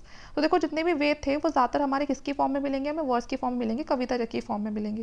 लेकिन यजुर्वेद इकलौता ऐसा है, ये पूछ लिया जाता है कि ऐसा कौन सा वेद है जो प्रोज में भी है, गद्य की फॉर्म में भी है और वर्स की फॉर्म में भी है, तो वो होगा आपका यजुर्वेद। सेकेंड पार्ट है आपका ब्राह्मण। तो ब्राह्मण आर प्रोज टेक्स्ट, तो ये आपका प्रोज टेक्स्ट है विच एक्सप्लेन द हिम्स। तो ये भी आपके जो हिम्स वगैरह हैं उनको एक्सप्लेन करता है। और इस ब्राह्मण का मतलब होता है कर्म मार्ग। तो आपको याद रखना है ये। तो ये जो वेद है उनको 4 पार्ट में डिवाइड किया गया है। तो ये अभी हम थोड़ा सा वैसे पढ़ रहे हैं, तो ये सब चीज़ें एक्सप्लेन करेंगे बाद में अच्छे से। तो ब्राह्मण का मतलब था कर्म मार्ग। और जो थर्ड पार्ट है वो है हमारा आर्यंस। तो देखिए, आर्यंग का जो मतलब होता है ना, वो होता है फॉरेस्ट। ठीक है, इससे बहुत सारे मैजिकल फॉर्मूलाज लिखे हुए हैं उस समय जो भी यूज़ होते होंगे। तो ये पूछ लेते हैं कि ब्राह्मण का मतलब क्या है? कर्म मार्ग। और जो आर्यंस है उसका मतलब क्या है? Magical formula. मैजिकल फॉर्मूला तो उसमें होते हैं, मतलब क्या है इसका? Forest book. जो लास्ट पार्ट है वो है वेदांता या फिर Upanishad. It literally means to sit near the guru. तो जो उपनिषद है ना, वो एक फिलोसफिकल आइडियोलॉजी होती थी। ठीक है, इसे हम वेदांता बोल देते हैं। इसका मतलब होता था कि गुरु के बिल्कुल पास बैठना। वेदांता इज नॉन एज ज्ञान और नॉलेज। वेदांता का मतलब क्या होता है? ज्ञान या फिर नॉलेज का मार्ग। It contain discourse on Brahman and Paramatma, god as a creator. Vedanta refer to the salvation और मोक्ष। तो मैंने बताया कि ये ज्ञान का मार्ग है, और ज्ञान का मार्ग हमें कहाँ लेके जाता है? मोक्ष की तरफ लेके जाता है। तो इसमें बात की गई है ब्राह्मण की, परमात्मा की और गॉड, जिन्हें क्रिएटर बताया हुआ है। Upanishad are considered as beginning of the philosophical ideology. तो जो उपनिषद है वहीं से हमारे जो फिलोसफिकल जो आइडियोलॉजीज थी उसकी शुरुआत हुई थी। तो अगर आपसे कोई भी पूछता है कि उपनिषद क्या है, तो आप कहोगे जो कि एक फिलोसफिकल आइडियोलॉजी थी। ठीक है, जो फिलोसफी की बातें करती थी। अब सबसे पहले आ जाओ हमारे फर्स्ट वेद पर। तो देखो, जो हमारा पहला वेद है वो है हमारा ऋग्वेद। ठीक है, इसको किसने सिंग किया? जो रिसाइट किया है, जो सुनाया, वो किसने है? वो होत्रपृष्ठ। ठीक है, it is one of the oldest book in the world. तो अगर सबसे पूछता है कि सबसे पुरानी जो बुक में से एक जो बुक है वो कौन सी है, तो आप उसमें ऋग्वेद का नाम बता सकते हो। इसको जो कंपाइल करने का टाइम है वो हमारा 1500 से 1000 BCE का है। इसमें आपको 1028 हिम्स मिल जाएंगे ऋग्वेद के अंदर। और इन हिम्स को हम सुक्तास भी बोलते हैं। तो आपको क्या चीज़ें याद रखनी है इसमें कि एक तो ये ओल्डेस्ट बुक है वर्ल्ड की। ठीक है, one of the oldest book है। दूसरी, इसके अंदर 1028 हिम्स है ऋग्वेद के अंदर। और इन ऋग्वेद के अंदर जो हिम्स है इनको सुक्तास भी बोलते हैं। Most of them are dedicated to specific deity. इनमें से ज़्यादातर किसी देवी देवता को के नाम से या उनके नाम पर ये बनाया गया है। जो ज़्यादातर जो हिम्स है हम पहले भी देख चुके हैं, वो किसके नाम पर थे? वो अग्नि देवता के नाम पर थे या फिर वो इंद्र देवता के नाम पर। ठीक है, ऋग्वेद को किसने लिखा था? ऋषि कृष्णन द्विपायन। ठीक है, और ये ब्राह्मी स्क्रिप्ट में लिखा था उन्होंने। ठीक है, तो यह नाम आपको याद रखना है कि जो ऋग्वेद है उसको किसने लिखा था, ऋषि कृष्णन ने। Rigveda has similarity with Iranian book Zend Avesta. तो देखिए, जो मैंने आपसे पहले ही कहा था कि चीज़ें ऐसे ही नहीं कही गई हैं कि जो इंडियंस है, वो जो आर्यंस थे वो यहाँ के नेटिव नहीं थे, वो इसलिए कही गई हैं क्योंकि ऋग्वेद में बहुत सारी सिमिलैरिटी कैसी हैं जो कि ईरानियन बुक से, जो ईरानियन में जो बुक है जुवेद अवस्था, जो उस बुक में लिखा हुआ है वही काफ़ी सारी चीज़ें हमें ऋग्वेद के अंदर भी देखने के लिए मिलती हैं, तो काफ़ी ज़्यादा सिमिलैरिटी है।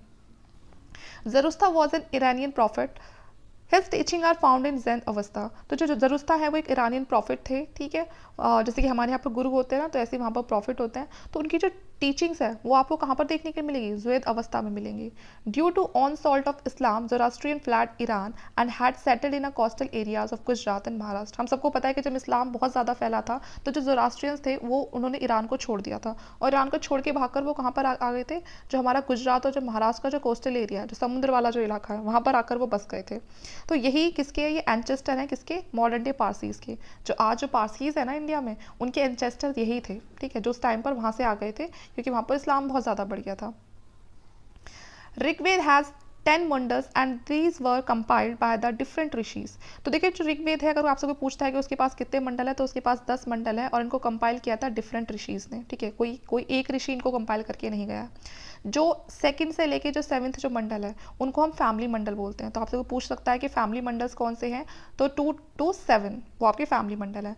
जो 10th मंडल है उसमें क्या दिखा है आपका, पुरुष सुक्ता, ठीक है, Purusha Sukta, which origin of 4 varnas were mention for the first time. तो अगर आपसे कोई पूछता है कि जो 4 वर्ण है उनका मेंशन आपको कहाँ पर मिलता है, तो आप कहोगे 10th मंडल में, ठीक है, पुरुष सुक्ता में आपको उन वर्णों के बारे में उनका वर्णन मिलता है, ठीक है।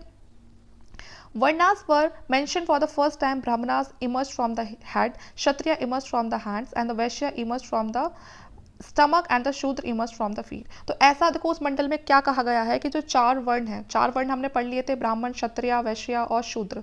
तो आप देखो इनका जो इमर्जेंस है वो कहाँ से हुआ, तो पहली बार हमें इस मंडल में, इस पुरुष सुक्ता में ही पढ़ने के लिए मिलता है कि जो ब्राह्मण है वो उनका जो इमर्ज है वो कहाँ से हुआ है, सर से। जो क्षत्रिय है, क्योंकि देखो जो ब्राह्मण है वो टीचिंग वाले फील्ड में है, तो ऐसा माना जाता है कि पढ़ने के लिए ज़्यादा दिमाग चाहिए, तो इसीलिए उनको हेड से कहा है। जो क्षत्रिय है वो अब लड़ाई झगड़े के लिए ज़्यादा हाथ पैर चलेंगे, तो इसीलिए उनको हैंड से कहा है। जो वैश्यास है उनको स्टमक से कहा कि उनका जो इमर्ज है वो स्टमक से हुआ है, और जो शूद्र है उनका जो इमर्ज है वो कहाँ से बताया, उनका जो इमर्ज है वो फीट से हुआ है। 10th मंडल ऑल्सो कंटेन सूर्य सुक्ता। तो 10th मंडल में एक तो हमने क्या पढ़ा, पुरुष सुक्ता, और जो दूसरा है वो हम क्या पढ़ेंगे, Surya Sukta, which throws light on marriage ceremony. तो यहाँ पर सूर्य सुक्ता का मतलब क्या है कि जो मैरिज सेरेमनी के बारे में बताता है हमें। तो 10th मंडल, ऋग्वेद का 10th मंडल हमें बताता है पुरुष सुक्ता के बारे में, जिसमें हमने 4 वर्ण के बारे में पढ़ा कि कौन सा कहाँ से इमर्ज हो रहा है। 10th मंडल में जो दूसरा सुक्ता है वो कौन सा है, सूर्य सुक्ता, जो कि हमें बताता है मैरिज सेरेमनी के बारे में। और इसमें एक और चीज़ बताता है, ये हिरण्य गर्भा सुक्ता के बारे में। अब ये हिरण्य गर्भा सुक्ता क्या था, इसमें बताया जाता है कि जो यूनिवर्स का जो ऑरिजिन है वो कहाँ से हुआ है, ठीक है। तो 10th मंडल में हमने क्या क्या पढ़ा, एक तो पुरुष सुक्ता और दूसरा सूर्य सुक्ता। पुरुष सुक्ता क्या बताता है हमें, वर्णों के बारे में बताता है कि किसकी इमर्जेंस कहाँ से हुई, और सूर्य सुक्ता हमें क्या बताता है, मेरे जो मैरिज सेरेमनी के बारे में। और तीसरा क्या पढ़ा हमने, हिरण्य गर्भा, जो हमें यूनिवर्स के ओरिजिन के बारे में बताता है, ठीक है। अब आगे आते हैं, गायत्री मंत्र हमें कौन से मंडल में मिलता है, गायत्री मंत्र मिलता है हमें 3rd मंडल में। इसे कंपाइल किसने किया था, ऋषि विश्वामित्रा ने इसको कंपाइल किया था, गायत्री मंत्र को। ये डेडिकेट करता है सावित्री और या फिर सूर्य या फिर जो हमारे सन गॉड है उनको, ठीक है, ये हमने पहले भी पढ़ा था। पूछ लेते हैं गायत्री मंत्र आपको कौन से मंडल से बिलोंग करता है, तो आपका होगा 3rd मंडल। अब है ओम। ओम जो वर्ड है उसका जिक्र आपको ऋग्वेद में 1028 टाइम्स मिलेगा। तो जो ओम वर्ड आप सोच सकते हो ऋग्वेद वालों के टाइम पे इस जो ओम वर्ड है उसकी कितनी ज़्यादा वैल्यू थी। इंडस रिवर को बहुत सबसे ज़्यादा बार, अगर कोई पूछता है कि सबसे ज़्यादा किस रिवर का जिक्र मिलता है आपको उस टाइम पे, तो वो इंडस रिवर के बारे में मिलता है। जो सरस्वती रिवर है उसको क्या बोलते थे उस टाइम पे, मात्यमा बोलते थे, ठीक है ना, मात्यमा। नदी माता या फिर किसको, या फिर नदी, जो नदी है नदी तमा, या फिर हाँ 2 बार हो गया ये, एक बार ही देखना बस आप। जो नदी तमा है वो भी सरस्वती रिवर को ही बोलते थे, और उस समय जो सरस्वती रिवर थी उसको बहुत ही पवित्र रिवर के नाम से जाना जाता था। मतलब जैसे आज गंगा है तो उस समय सरस्वती रिवर होती थी। और आपने देख लिया सबसे ज़्यादा जो जिक्र है वो किसका हुआ है, इंडस रिवर का हुआ है। सबसे ज़्यादा पवित्र नदी मानी जाती थी वो सरस्वती नदी मानी जाती थी। जो गंगा और जो यमुना है उनका जो जिक्र है वो ज़्यादा नहीं, बस वो एक बार ही हुआ है। Rigveda mention the name of god Rudra. जो ऋग्वेद है वो गॉड रुद्र के बारे में भी बात करते हैं। जो आयुर्वेद है वो पार्ट है किसका, ऋग्वेद का। हमने पहले भी पढ़ा, वो जो चार्ट बनाया था मैंने उसमें बताया था आपको, जो आयुर्वेद है वो किससे जुड़ा हुआ है, वो ऋग्वेद से जुड़ा हुआ है, ठीक है। और आयुर्वेद में किसके बारे में बात होती है, मेडिसिन के बारे में बात होती है। उसके बाद है गोत्र। तो जो गोत्र जो वर्ड है ये भी पहली बार हमें कौन से वेद में देखने के लिए मिलता है, ऋग्वेद में देखने के लिए मिलता है, ठीक है। ऐत्रेय ब्राह्मण एज अ प्रोमिनेंट ब्राह्मण ऑफ अ ऋग्वेद। तो जो ऐत्रेय ब्राह्मण है इन्होंने काफ़ी काम किया है ऋग्वेद पर, तो ये भी एक इंपॉर्टेंट हो जाता है। अगर जहाँ पर भी ऋग्वेद आए और किसी ब्राह्मण के साथ आपको नाम मैच करने के लिए आए तो ऐत्रेय ब्राह्मण वो ब्राह्मण होंगे जिन्होंने ऋग्वेद के लिए काफ़ी काम किया। अब है सेकंड सामवेद। तो इसको जो रिसाइट किया था वो किसने किया था, उद्गात्र पृष्ठ ने किया था, ठीक है। जो सामवेद है इसकी कोई ज़्यादा हिस्टोरिकल इंपॉर्टेंस तो नहीं है, क्योंकि ये ज़्यादातर इसके अंदर कौन सी बुक्स आती हैं, म्यूज़िक वाली बुक्स, जिसमें आपको म्यूज़िक का ज्ञान मिले, ठीक है। इसमें जो 75 जो 75 जो हिम्स हैं वो अलग है, बाकी जो सारे जो बाकी जो बचते हैं हिम्स वो सारे कहाँ से उठाए हैं, वो ऋग्वेद से उठाए हैं। तो इसके लिए बस इतना ही काफ़ी है। उसके बाद है यजुर्वेद। यजुर्वेद को रिसाइट किसने किया था, अध्रवायु पृष्ठ ने किया था, ठीक है। इन्होंने बताया था इसके बारे में। It is the only Veda which is divide into black and white Veda. इसको ब्लैक और वाइट वेद में डिवाइड किया हुआ है। तो अगर आपसे कोई पूछे तो ऐसा कौन सा वेद है जिसको ब्लैक और वाइट वेद में डिवाइड किया हुआ है, तो वो है आपका यजुर्वेद। और ये इकलौता ऐसा वेद है जिसको प्रोज और वर्स दोनों में लिखा गया है। मैंने आपको बता दिया, जो प्रोज है वो क्या होता था, गद्य की फॉर्म में, ठीक है। और जो वर्स है वो आपकी कविता की फॉर्म में, ठीक है, जो आपकी पोएम की फॉर्म में लिखा जाता था। Black contain pros sentences. तो ब्लैक में आपको क्या मिलेगा, प्रॉज सेंटेंसेस मिलेंगे, ठीक है, जिसमें आपको फॉर्मूला बताए जाएंगे कि जो यज्ञ वगैरह हैं उन्हें कैसे किया जाता है, उनमें क्या क्या सेक्रीफाइस किए जाते हैं, किस तरह करने चाहिए, ठीक है। और जो वाइट है is also known as Vajasaneyi because it was compiled by Yajnavalkya son of Vajasaneyi. तो देखो जो यज्ञवल्क्य मैंने आपको बताया था वो क्या थे, बहुत बड़े एक कमेंटेटर थे जिनको किसने हरा दिया था, गार्गी ने हरा दिया था, ठीक है। तो उन्हीं का बेटा था वज्रनेय जिसने इस वाइट जो यजुर्वेद है इसको बनाया था, ठीक है। मोस्ट इंपॉर्टेंट ऑफ ऑल ब्राह्मण, सतपथ ब्राह्मण पार्ट ऑफ अ यजुर्वेद। बहुत सारे ब्राह्मण जुड़े इससे, लेकिन जो सबसे इंपॉर्टेंट की अगर बात आती है कि सबसे जो इंपॉर्टेंट थे वो कौन से थे, तो वो थे सतपथ ब्राह्मण। किससे जुड़े थे, यजुर्वेद से जुड़े थे, ठीक है। और हमने उसमें किसमें बात करी थी, जब हमने ऋग्वेद थे वहाँ कौन थे, ऐत्रेय ब्राह्मण थे, और यहाँ पर सतपथ ब्राह्मण थे।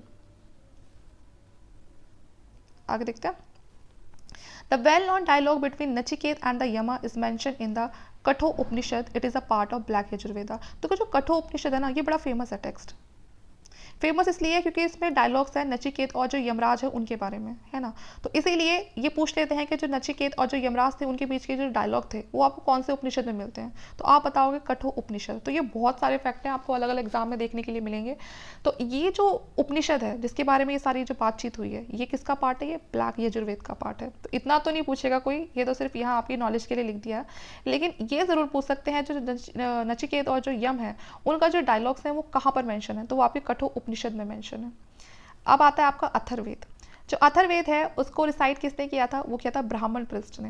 ये लेटेस्ट वेद है, सबसे बाद वाला, और जो सबसे नया वेद हम बोल सकते हैं वो यही है, ठीक है। इसको कंपाइल किया था अंगीरा ऋषि ने। देखो कंपाइल का मतलब क्या होता है, कोई भी जो वेद है कुछ भी है वो एक टाइम पे पूरी नहीं बताई जाती ना, कोई भी चीज़ लिखी जाती, वो अलग अलग टाइम पे अलग अलग लोग आके बताते हैं। फिर वो जो सारी इंफॉर्मेशन होती है ना उसको जो गैदर करने वाला जो काम है, कंपाइल करने वाला काम है, वो किसने किया था, अंग ऋषि ने किया था अथर्ववेद का। इट इज़ ऑल्सो ब्रह्म वेद, शिष्टा वेद और द ये भृंग गारिसा वेद। अगर मैं सही से प्रोनाउंस नहीं कर पा रही तो उसके लिए सॉरी, आप स्पेलिंग देख के भी थोड़ा समझ जाइएगा प्लीज़। तो इसको हम इन सभी नामों से जानते हैं। It is also known as forest book. इसको फॉरेस्ट बुक भी बोलते हैं because book is written for sant and student living in the forest. Forest book इसीलिए बोलते हैं क्योंकि जो स्पेशली जो ये बुक है इसको लिखा ही किस लिए गया था, संत के लिए और स्टूडेंट्स के लिए जो कि जंगल में रहते हैं, ठीक है। तो अर्थवेद समझ के जुड़ जाना कि ये कौन सी है, फॉरेस्ट बुक भी है हमारी। Main subject of the Veda is magical and spell. तो यहाँ पर जो इस खास की जो इस वेद की जो खास बात है वो किसकी बात है, इसमें यहाँ पर मैजिक वगैरह के बारे में बहुत बताया हुआ, जो टोना टोटका होता है उसके बारे में। मुंडक उपनिषद जो है एक बहुत ही इंपॉर्टेंट वर्ड है, ये जो मुंडक उपनिषद जो उपनिषद है ये बहुत ही इंपॉर्टेंट हो जाता है हमारे लिए। क्यों, क्योंकि हमारा जो नेशनल वर्ड है वो हमारा क्या है, नेशनल वर्ड हमारा सत्यमेव जयते, ठीक है। और जो सत्यमेव जो जयते है ये वर्ड कहाँ से लिया गया है, ये मुंडक उपनिषद से लिया गया है, ठीक है ना। और जो ये मुंडक उपनिषद है ये किसका पार्ट है, ये अथर्ववेद का पार्ट है। तो क्वेश्चन डायरेक्टली बनता है कि जो सत्यमेव जयते जो हमारा नेशनल वर्ड है, पहली बात तो एक क्वेश्चन तो आपको यही बन गया कि नेशनल वर्ड क्या होता है, तो वो है आपका सत्यमेव जयते। आप पूछते हैं कि ये कहाँ से लिया, तो ये लिया आपका मुंडक उपनिषद से। आप पूछेंगे आपसे कि जो मुंडक उपनिषद है ये किसका पार्ट है, तो आप बताओगे अथर्ववेद का पार्ट है। This word is inscribed on the Ashokan pillar. अब ये जो वर्ड है ये लिखा कहाँ था, तो ये वर्ड आपका लिखा था अशोकन पिलर पे, ठीक है। और ये आपका अशोकन पिलर कहाँ है? ये आपका सारनाथ बनारस में है। अथर्ववेद में एक बहुत ही फेमस सी कोटेशन है, वो है अतिथि देवो भव। आपको बताना कि हमारे देश में ये बात कितनी मानी जाती है कि जो अतिथि हैं वो भगवान समान होते हैं। And war begin in mind, sabha and samiti are mention two daughters of Prajapati in Atharvaveda. तो हम ये पहले ही पढ़ चुके हैं कि सभा और समिति दो डॉटर्स थी प्रजापति की, अथर्ववेद में ऐसा मेंशन किया हुआ है, ठीक है।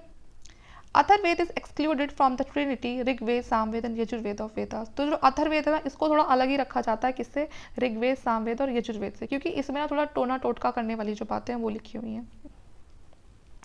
अब पढ़ते हैं हम 6 वेदांग कौन से थे। तो देखिए मैंने आपको पहले ही बताया कि जो वेदांग हैं उनको बनाया इसलिए गया था जिससे कि जो हमारे वेद हैं उनकी जो प्योरिटी है, उनकी जो इंटीग्रिटी है उसको मेंटेन किया जा सके। तो देखते हैं कि ऐसा इसमें ये 6 वेदांग हमारे कौन से थे। तो पहला था शिक्षा। देखिए शिक्षा ये है कि अब वो जो वेद पढ़ने वाले जो बच्चे हैं वो जितनी भी जो वर्ड वगैरह हैं सब कुछ है, उनको ना स्वर का ज्ञान होना बहुत ज़रूरी है। तो यहाँ पर जो एक स्वर जो ध्वनि थी, यहाँ पर बच्चों को उसका ज्ञान दिया जाता था, ठीक है। प्रति शिक्षा द ओल्डेस्ट टेक्स्ट। तो ये जो प्रति साख्या है ये सबसे ओल्डेस्ट टेक्स्ट है किसका? शिक्षा का, ठीक है। तो यहाँ पर मान के चलो, यहाँ पर आप ये मान लो कि यहाँ पर स्वर ध्वनि का सबसे ज़्यादा अध्ययन किया जाता था, ये मान लो आप यहाँ पर। फिर है कल्प सूत्र। यहाँ पर कुछ रिचुअल्स होते थे, कुछ रीति रिवाज परफॉर्म किए जाते थे कुछ, जिसमें से पहला है देखो श्रसूत्र या फिर सुलवा सूत्र। इसमें बात की जाती थी किसकी? सेक्रीफाइस वगैरह की बात की जाती थी सुलवा सूत्र में। उसके बाद है फिर गृह सूत्र। गृह सूत्र में बताया जाता था कि कैसे आपको डील करना है अपनी फैमिली सेरेमनीज में। फिर है धर्मा सूत्र जो डील करता था आपका वर्ण के साथ या फिर जो आश्रम वगैरह के साथ। तो आपको पता चल रहा है ना, सबसे पहले सुलवा सूत्र जिसमें सेक्रीफाइस के बारे में बताया जाता था, गृह सूत्र में जिसमें ज़्यादातर घर में जितनी भी सेरेमनीज होती है उसमें कुछ भी हो सकता है, बच्चे का मुंडन, शादी, ब्याह, कुछ भी, तो उन फैमिली सेरेमनीज के साथ कैसे डील करना है उसके बारे में बताया जाता था। उसके बाद धर्म सूत्र में कि आपको वर्ण के साथ, आश्रम के साथ कैसे डील करना है। तो ये सारे काम किसके थे? ये कल्प सूत्र के काम थे। फिर आपको व्याकरण, ये तीसरा वेदांग है। व्याकरण मतलब ग्रामर के बारे में। तो देखिए अष्टधाई जो पनिनी थे ये बहुत बड़े एक हम कह सकते हैं गुरु थे किस चीज़ के? ग्रामर के। पनिनी थे जो, यहाँ पर देखिए, यहाँ पर ये जो पनिनी थे, ठीक है, इन्होंने क्या लिखा था? अष्टाध्यायी लिखा था। तो अष्टाध्यायी थी एक बहुत ही ओल्डेस्ट ग्रामर बुक थी वर्ल्ड की। आज हम ग्रामर पढ़ते हैं ना, ये बहुत साल पहले ही आ चुकी थी, मतलब मान लो कि ये ऋग्वैदिक काल से चलती आ रही है ना। तो ये थर्ड जो है हमारा ये है व्याकरण। इसको लिखा, अगर कोई पूछता है कि अष्टाध्यायी किस बारे में है तो आप क्या कहोगे? ग्रामर के बारे में। पूछे कोई किसने लिखी है तो पनिनी ने लिखी है। ओल्डेस्ट ग्रामर बुक है ये हमारे वर्ल्ड की। उसके बाद है निरुक्ता, एटमोलॉजी। एटमोलॉजी का मतलब होता है किस चीज़ की जो उत्पत्ति होती है वो कहाँ से हुई है, किस चीज़ को हमने वर्ड जो बनाया है वो कहाँ से बनाया। तो इसमें जो एटिमोलॉजी है यहाँ पर आपको क्या देखने के लिए मिलता है? निघंटु कश्यप बोलते हैं जिसे। इसका मतलब होता है कलेक्शन, जितने भी जो डिफिकल्ट जो वैदिक वर्ड्स थे उनका जो कलेक्शन था, ठीक है, उसको बोलते थे निघंटु, ठीक है। Nighantu the oldest word collection of the world. इसमें आपके सबसे जो पुराने शब्द हैं वो सारे कलेक्शन सब आपके निघंटु में मिल जाएंगे। Nirukta the oldest dictionary of the world. जो निरुक्ता है वो ओल्डेस्ट डिक्शनरी है वर्ल्ड की। तो अगर यहाँ से भी क्वेश्चन बन सकता है कि ओल्डेस्ट डिक्शनरी कौन सी है वर्ल्ड की, तो वो है आपकी निरुक्ता। अब आ जाओ छंद। अब ये छंद क्या है? ये एक मैट्रिक्स का, जिसमें हम बात करते हैं कि किसी चीज़ को नापना, तोलना, मीटर वाली जो बात होती है ना, वो इसमें छंद सूत्र में आता है, ठीक है। ये बहुत ही फेमस टेक्स्ट है, ये छंद बोलते हैं इसको। और इस छंद के बारे में सब चीज़ें कहाँ लिखी है? छंद सूत्र में लिखी हैं, इसलिए बहुत इंपॉर्टेंट हमारा टेक्स्ट हो जाता है, ठीक है। उसके बाद है फिर ज्योतिष। ज्योतिष में क्या होता है? इसमें हमारी एस्ट्रोनॉमी के बारे में लिखा हुआ है। एस्ट्रोनॉमीज हम सबको पता है, जिसमें हम चांद सितारों की बात करते हैं, है ना। तो ज्योतिष के बारे में हम सबको पता है। तो ये एस्ट्रोनॉमी है। इसमें वेदांग ज्योतिषा जो कि लगद मुनि ने लिखी थी, ये सबसे ओल्डेस्ट ज्योतिष टेक्स्ट है। तो अगर आपको पूछता है कि सबसे ज़्यादा ओल्डेस्ट ज्योतिष टेक्स्ट कौन सा है, तो वेदांग ज्योतिषा, लगद मुनि। तो देखिए ये सब चीज़ें आपको एक बार में तो याद नहीं होगी, कम से कम आपको ये चीज़ें काफ़ी बार पढ़नी होगी, तब जाके ये चीज़ें आपके दिमाग में रुकती हैं। लेकिन मैंने कोशिश करी है कि जितना भी एग्जाम्स में क्वेश्चन बनते हैं वो सब मैंने इस एक ही वीडियो में डालने की कोशिश करी है, जिससे कि आपको जगह जगह ना जाना पड़े। इसमें आपको बहुत सारी बुक्स का जो कलेक्शन है वो मिल जाएगा। There are 6 famous smritis. अब देखो स्मृतिज क्या होती हैं, हमने ऊपर पढ़ा ना, किसका पार्ट है? ये भी वैदिक लिटरेचर का पार्ट है। देखिए सबसे पहले है मनुस्मृति। तो जो मनुस्मृति है वो प्री गुप्ता पीरियड के टाइम की है और ये ओल्डेस्ट स्मृति है। इसमें आपके सब चीज़ों के बारे में लिखा है ज़्यादातर। इसमें कुछ कॉमेंटेटर्स के बारे में बताया हुआ है आपको, ठीक है। विश्वरूप, मेघातिथि, गोविंद राज कुलक भट्ट, ठीक है। उसके बाद जो दूसरी स्मृति है हमारी वो है यज्ञवाल्क्य स्मृति, है ना। ये प्री गुप्ता के टाइम की है। इसमें कॉमेंटेटर भी देख लो आप, ये सारे इसमें कॉमेंटेटर हैं, ठीक है। फिर है नारद स्मृति। इनके लिए ज़्यादा जो इंपॉर्टेंट है वो ये है कि कौन सी कितनी स्मृति हैं, 6 स्मृति हैं ये, और कौन सी किस टाइम की है। जैसे कि यज्ञवाल्क्य प्री गुप्ता पीरियड के टाइम की हो गई, ठीक है। नारद आपकी स्मृति आपकी गुप्ता पीरियड के टाइम की हो गई। पारस स्मृति आपकी ये भी गुप्ता पीरियड के टाइम की होगी। बृहस्पति स्मृति ये भी आपकी गुप्ता पीरियड के टाइम पे होगी। और जो कात्यायन स्मृति है वो भी आपकी गुप्ता पीरियड के टाइम की हो गई, ठीक है। तो ये कुछ हमारे यहाँ पर ये पूरा हमारा कंप्लीट हो जाता है हमारा ऋग्वैदिक काल। और ऋग्वैदिक काल में दो चीज़ें और जैसे कि हमारे दिमाग में आई होंगी आपके, शायद आपने सोचा हो बीच में, तो ना 2 महाकाव्य और लिखे गए थे। 2 इन्हें हम एपिक भी बोल देते हैं, जो ये महाकाव्य हैं। इसमें पहला था हमारा एक तो रामायण, ठीक है, और दूसरा था महाभारत, ठीक है, सबको पता है। जो रामायण थी वो किसने लिखी थी, वो वाल्मीकि जी ने लिखी थी, ठीक है। और जो हमारा महाभारत है वो किसने लिखा था, वेद व्यास ने लिखा था। देखिए हम सबको पता है कि जो कहानी है, सबसे पहले अगर हम इसे घटित होने की बात करें तो हम सबको पता है कि रामायण सबसे पहले हुई थी। लेकिन अगर हम लिखने की बात करें तो लिखी पहले महाभारत गई थी, उसके बाद रामायण को लिखा गया था। हुई तो वैसे ही थी जैसे हमें पता है कि पहले रामायण हुई फिर महाभारत हुई, लेकिन तब तक ना सिर्फ मुंह जुबानी लोग इनको सुनते आ रहे थे। लिखने का जो काम है वो पहले महाभारत का हुआ, उसके बाद फिर रामायण का हुआ, ठीक है। तो सबसे ज़्यादा जो रामायण है उसको हम आदि काव्य भी बोल देते हैं, और ये ओल्डेस्ट एपिक है वर्ल्ड का। और जो महाभारत है ये लॉन्गेस्ट एपिक है। ये तो क्या है, ये ओल्डेस्ट हो गया और ये हो गया हमारा लॉन्गेस्ट। आप सबको पता है कि महाभारत कितनी बड़ी है, तो ये 2 एपिक और बन जाते हैं सबसे ज़्यादा। भगवत गीता भी किसका ही पार्ट है, वो भी महाभारत का ही पार्ट है, ठीक है। उसके बाद एक है पुराण। पुराण का मतलब होता है ओल्ड। पुराण भी आपने सुने होंगे नाम, ठीक है, ये भी ऋग्वैदिक के टाइम की बातें हैं। तो जो पुराण है उसका मुझे मतलब होता है ओल्ड। और ये जो पुराण है, अगर ये पूछ लेते हैं कि कितने पुराण होते हैं, तो आप सिंपल बोलोगे 18 पुराण होते हैं, ठीक है। तो ये बहुत ही इंपॉर्टेंट है। ये जो इससे जो इंपॉर्टेंट क्वेश्चन बन सकते थे वो मैंने आपको बता दिए। एक पूछ लिया जाता है कि सबसे जो पुराना जो पुराण है वो कौन सा है, तो आप क्या बताओगे, मत्स्य पुराण, ठीक है। मत्स्य, ये मैं लिख देती हूँ यहाँ पर, ठीक है। ये सबसे पुरानिक टेक्स्ट, ये पुरानिक टेक्स्ट है, सबसे ओल्डेस्ट वाला, सबसे ओल्डेस्ट वाला, ठीक है। तो यहाँ पर ये आपके जो चैप्टर है, ये पूरा का पूरा जो टॉपिक है वो खत्म हो जाता है। इसके बाद अगर आपको कोई भी डाउट आ सकता है तो आप पूछ सकते हो। वीडियो अच्छी लगती है तो प्लीज़ लाइक करना, शेयर करना और कमेंट भी करना। Thank you.